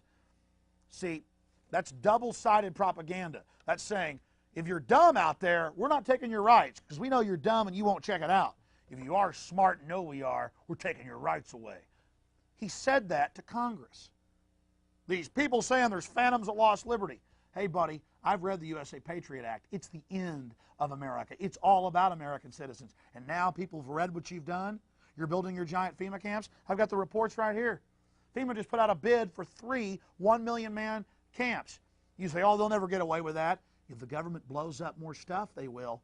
They've already put it in the minds of most Americans that give up your liberty, you get security. When in reality, you get tyranny. See how they're marching you down this road, telling you bigger attacks are coming as you give them more power? Wall Street Journal, shredding the Constitution. At least they got it right. The fact that America is basically ending. Secret detentions violate American values. Seattle Times, mainstream news. American citizens, folks, and foreigners getting grabbed. Ashcroft seeks to abuse the use of secret court. Now, there's no way to abuse a secret court because of the whole thing. A secret court itself is an abuse. Judge orders release of 911 arrestee names, but then later said, oh, you don't have to really do that. That's okay. You don't have to tell us if they're American or if they're foreigners. You can just arrest whoever you want, and you can go ahead and execute them in secret. By the way, they've said they'll execute you in secret. Again, that doesn't intimidate me. That makes me angry, folks, because they carried out the attacks, and now they're doing this to us. U.S. defies judge on enemy combatant status. Washington Post. Again, they're saying the Army can designate any American citizen as an enemy combatant and then never charge him with anything. The end of habeas corpus. Here's another one. Bush official. One more terror attack on U.S. could buy civil rights. Top Bush official, while speaking to a Detroit crowd, said one more attack and that's going to be the end of our civil rights. And who did Bush appoint? It was somebody appointed to the U.S. Civil Rights Commission, Peter Crisell. Look at this, folks. Mainstream news. Unbelievable. One more terror attack. Here's another one out of Newsmax. Bush would send SWAT teams to journalists' homes. CIA expert says leaks of classified information must stop. What leaks? Leaks that the government was behind the attacks. We've got to do whatever it takes, whether it means sending SWAT teams to journalists' homes to stop these leaks. You are with us, or you're with the terrorists. And if you're with the terrorists, you will face the consequences. FBI begins to visit libraries. Again, this too is out of the Washington Post. And by the way, it's not just libraries that they are visiting, my friends. In the USA Patriot Act, in Section 213, it's the warrantless sneak and peek. It means your house, your business, libraries, records at your business. They come in, take what they want, don't even tell you they were there after they take stuff, anything they want. Or they can come and tell you they were there and tell you it's a national security treason charge if you tell anyone that they were ever there. And they're not using them on Islamics or terrorists. They're using them on the American people. There's another one, suspending habeas corpus, getting rid of habeas corpus for American citizens. Foundations are in place for martial law in the U.S. Sydney Morning Herald. It's all over the foreign news. FEMA preparing for mass destruction attacks on U.S. cities. FEMA says we're about to be attacked by Iraq at any time and that millions will die. We've got to build giant camps for everyone. Again, the gas chambers are for delousing and for your safety. FBI objects to the Constitution. This out of a Denver courtroom saying the Constitution only aids terrorists.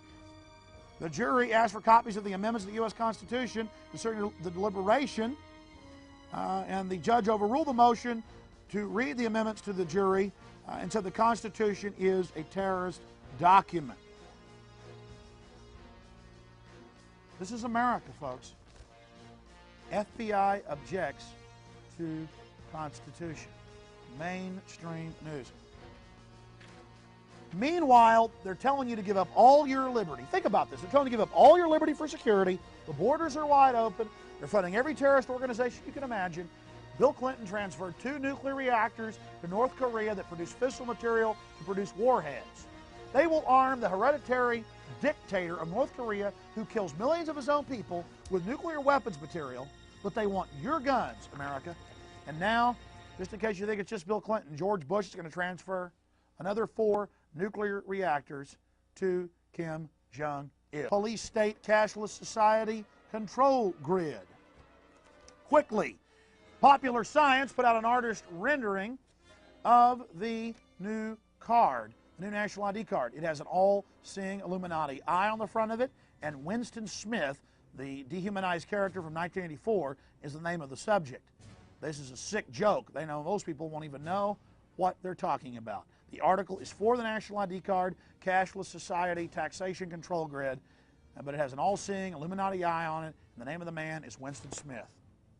Here's another one, BBC. Burma adopting a e-passport and driver's license to buy and sell, and it has a microchip and a face scan in it. Guess who funded the operation? The article says the United Nations. By the way, the United Nations, at a population control summit just a few months ago, called for a world ID card to tax, trace, and control all of us. Retailers test paying by fingerprint. USA Today, all over the country, thumb scanning to buy and sell, and they talk about making you do it to buy and sell in the near future. Reviving a de facto national ID card. Again, we already have national ID cards. 38 states already thumb scan or face scan to get driver's license, and your information's already been given to the grocery stores, which is uploaded to the National Security Agency. All of this confirmed. In fact, here's Fox News. They say, store customer cards, a source for the FBI.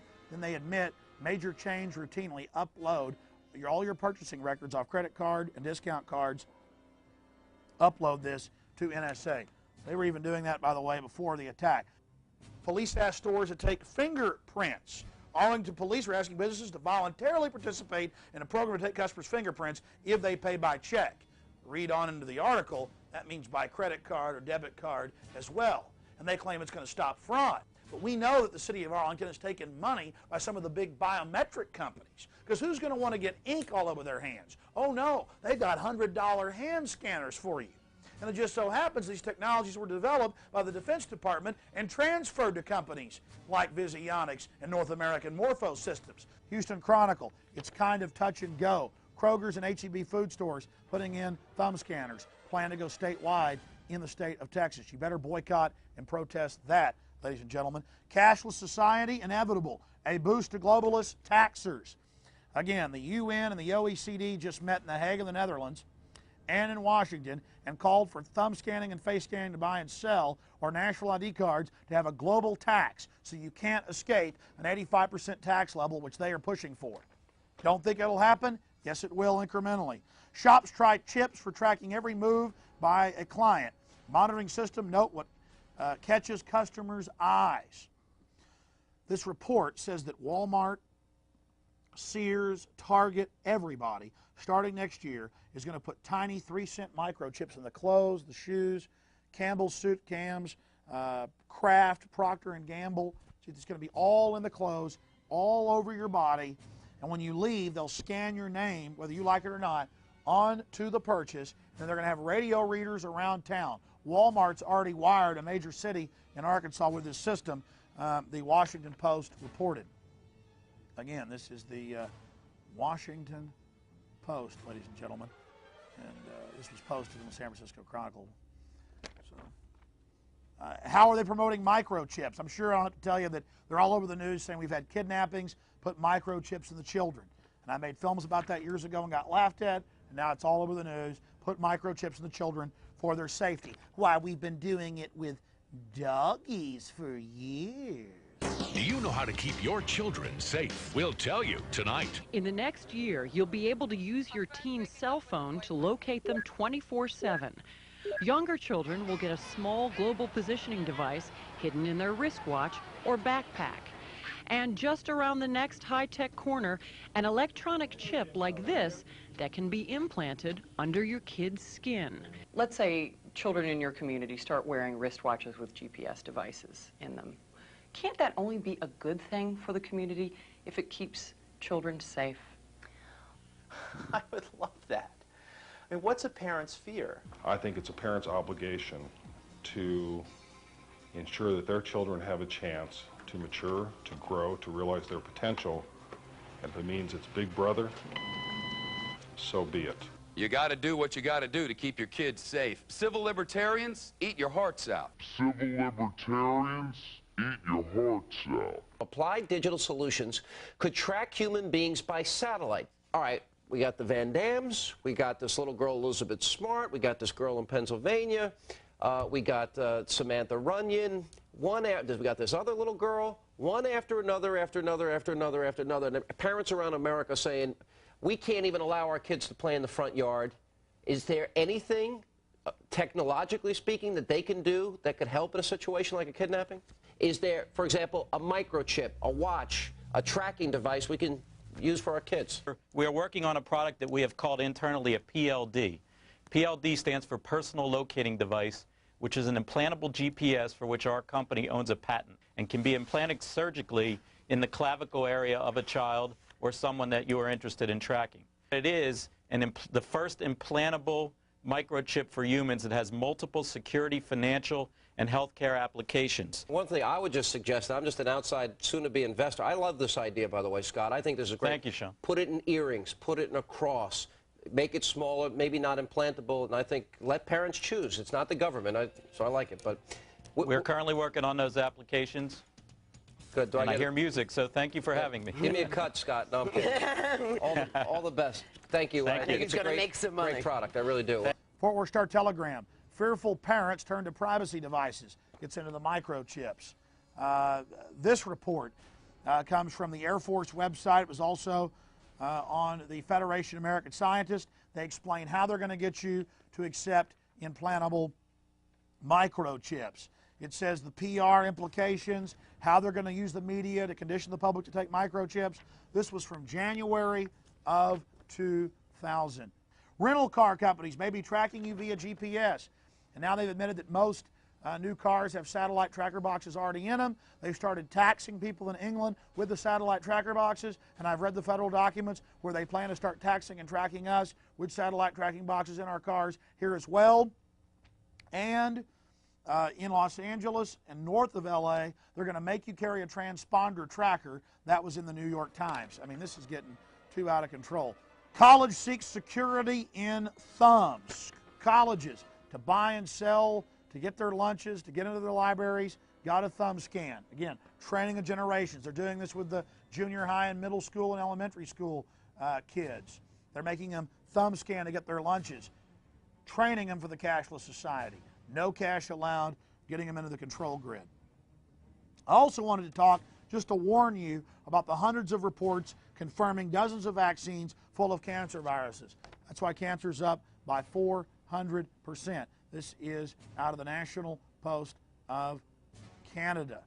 Cancer linked to vaccine foul by monkey virus. Vaccine cancer scare. This out of the New York Post. And again, the UN says they want to control our populations. DNA test links autism to measles, mumps, and rubella. They have found it in autistic children, almost all autistic children. Autism was unheard of before the MMR shot. Now they found this antibody, a hormone just so happens to be in the shot that attacks the cerebral cortex. Normally it just causes a lowering of IQ in the child, but the government wants a total loss of IQ, ladies and gentlemen. DNA test links autism to MMR. This is out of the Sunday Herald. Scotland on Sunday, blood test link MMR to autism. Hundreds of top reports, ladies and gentlemen, from all over the world. Here's another one. Virus engineered to sterilize pest. Washington Times. Reason I covered this article from August, because years ago I saw articles about the tetanus shots being used to sterilize third world women. And now you look at our people in the West, no matter what color they are, they're losing their fertility. 75% sperm counts down, women way down, fertility way down. Look at this. Look at this again. Virus engineered to sterilize pests. Exactly how the UN got caught doing it, they're now doing it for other mammals. And they see us as pests. Vaccinations from Austin clinics could be bad. This is just where I live. You know, this stuff is everywhere, folks. It's out of the Houston Chronicle. There's no place to hide. An amazing story. They now have ultrasonic radar that can look through your walls and look at the ventricles of your heart. Wired magazine. 5 years ago, I saw reports of this. They're giving them to police departments. The older versions that just see a black and white image of you in your home. Crisp and clean image. Folks, this is a violation of every canon of a free society.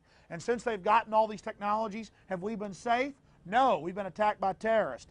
Feds open Total Tech Spy System, also from Wired News. They call it the Total Information Awareness Network, and their symbol is the all-seeing eye of the Illuminati, right off of DARPA's own website. Delaware police compiled database of future suspects. I interviewed the city council member. They're compiling names of the Kiwanis Club, of the Second Amendment groups. It came out in Denver, Colorado, the Denver Post, 3,000 plus people's names, 300 plus groups. They had photos, they had files on Kiwanis, NRA, liberal preachers, conservative preachers, on everybody.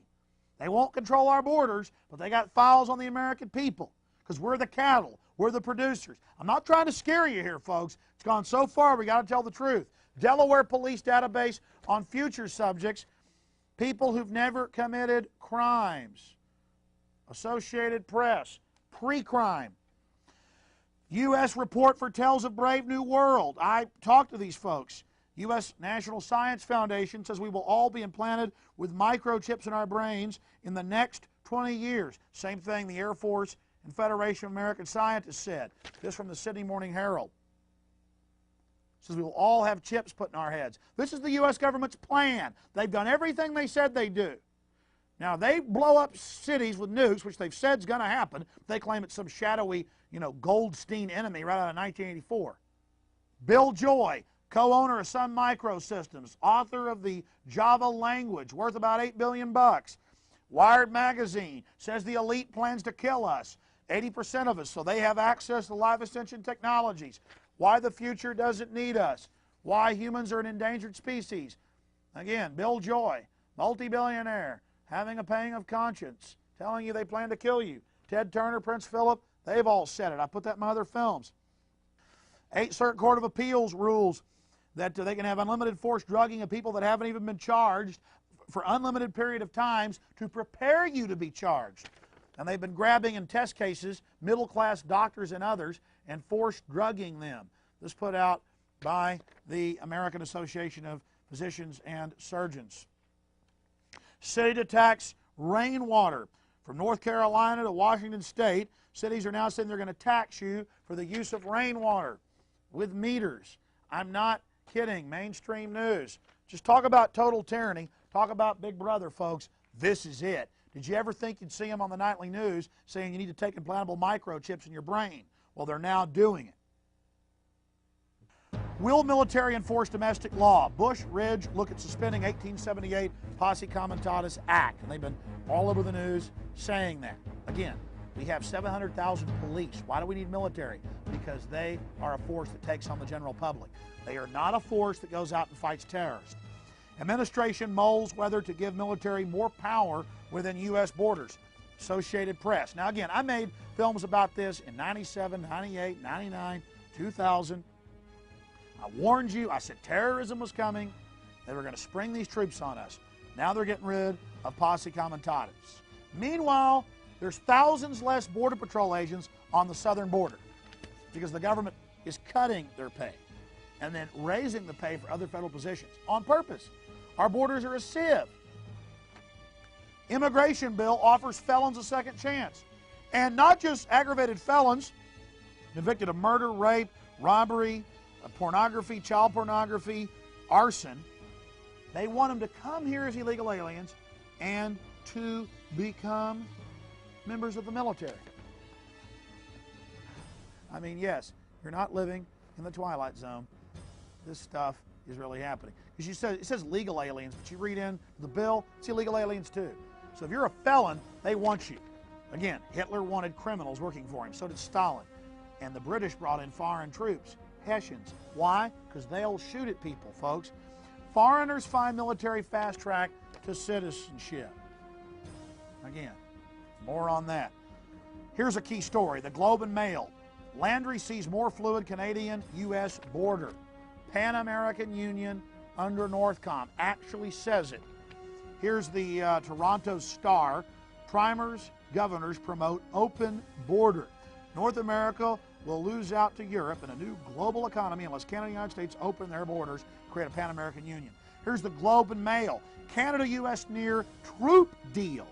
Washington and Ottawa are close to a deal allowing U.S. soldiers to cross the border and operate on Canadian soil in the event of a terrorist attack. The proposal, revealed by Defense Minister John McCallum yesterday, would likewise let Canadian troops take part in the anti-terror operation south of the border. It says Canadians are worried about losing their sovereignty. Yeah, Americans don't even know about this. The Army War College report calls for Mexican and Canadian troops to, quote, patrol America and deal with American terrorists. And now they've got children's video games that the Pentagon puts out where you kill American militia members. San Diego, folks. Associated Press. Army seeks recruits through soldier video games. Who do you fight in the game? You fight the American militia. Terrorist. American militia. You see that? The guys with, a feed hat on. Just a country boy. Sitting there defending America, so he's evil. And guess who the good guys are? SAS, United Kingdom. GSG9, Germany. GIGN, France. Here on the front, who are the best guys in the game? Spetsnaz, Russian. Look at this. Spetsnaz, Russian. They're the good guys. New law lets Army get info on high school kids. Your psychological tests, your scores, everything, without your parents knowing. Again, all this through Homeland Security. Come on, folks. U.S. sends suspects to face torture. What are they training your children to be? They take the patsies, the fall guys, for torture. Our troops are training on torturing people. They admit they're torturing them. Soaring achievement in spying, microfly to infiltrate terrorists. Weapons sends messages loud and clear. New sound weapons being given to police. Marine training continues. British force field protects armored personnel carriers, tanks, zaps grenades. Again, there's all these different reports. This is America. MSNBC, the answer to protect America? What's their answer? Domestic CIA. Wake up, ladies and gentlemen. I could go for 100 hours here and not cover it all. But I don't just have the articles. I've been there. I've videotaped it. I've seen the New World Order in action. We're under attack. Warn everybody. Warn everybody you know. Warn them now. The government engineered the attacks. They had the military set up to go after the American people decades ago. They've been slowly, incrementally setting this up. Now, most of the top video games, even the games the government puts out, you go out and kill Americans that resist the government. Your kids are simulating this in their minds. This is all set up and admitted. But we can speak out. We're the people. There's been a great backlash against Ashcroft and his camps and the TIPS program and all of this. The problem is they're going to blow more stuff up and say, see, you got to give us all your rights. Don't listen to the civil libertarians. Don't listen to the folks that, say we deserve freedom. They're selling you tyranny. Check out the information for yourself. Go to InfoWars.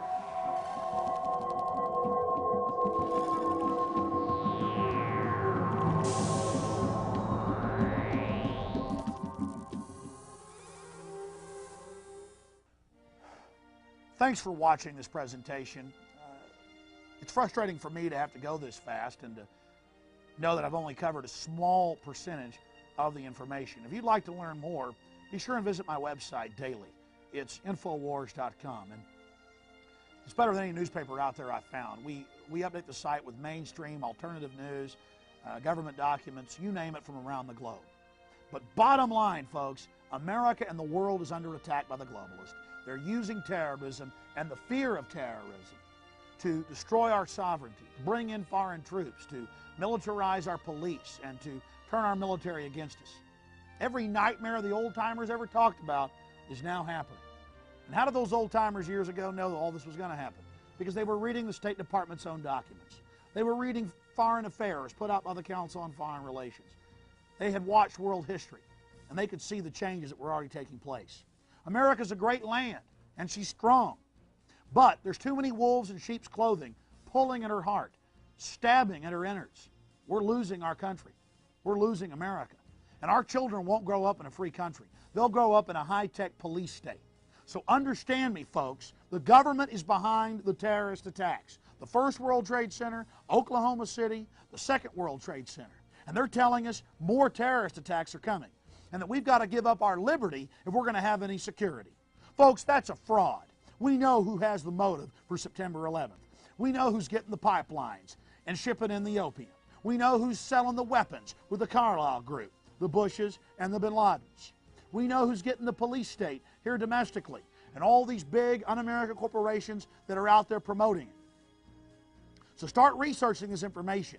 Make it a priority in your life, because whether you like it or not, or whether you believe what I've said here today, it's going to affect you, because they're planning more terrorist attacks. They've told you it's not a question of if but when. More terrorists coming. The only way to neutralize the globalists is by exposing that they are behind the terrorist attacks. Then if they pull it, it'll backfire on them. I believe that they're at the point of no return. They're arrogant, and in their ivory towers, they just can't help themselves. But the good news is, I do radio interviews across this country every day, and I do my own syndicated broadcast. And frankly, almost no one calls in that disagrees anymore. And these folks know what they're talking about. They're informed, they're educated, and they're concerned, and they're spreading the word. So be part of history. Help spread the word. We're not alone. Help warn your neighbors. Make copies of this film. I authorize you to for nonprofit educational purposes. Help save America. Terrorism is being used to destroy America. Terrorism is about a political outcome. And look at what the politicians are doing for their banker masters. So please, help save America. Have the courage to spread the word. Because if you don't, no one will. And America will most certainly die. And we all live here. We can't afford to do that to our children and grandchildren. It's a battle for the Republic. Please get out there and help us save this country. God bless you all. I'm Alex Jones, signing off.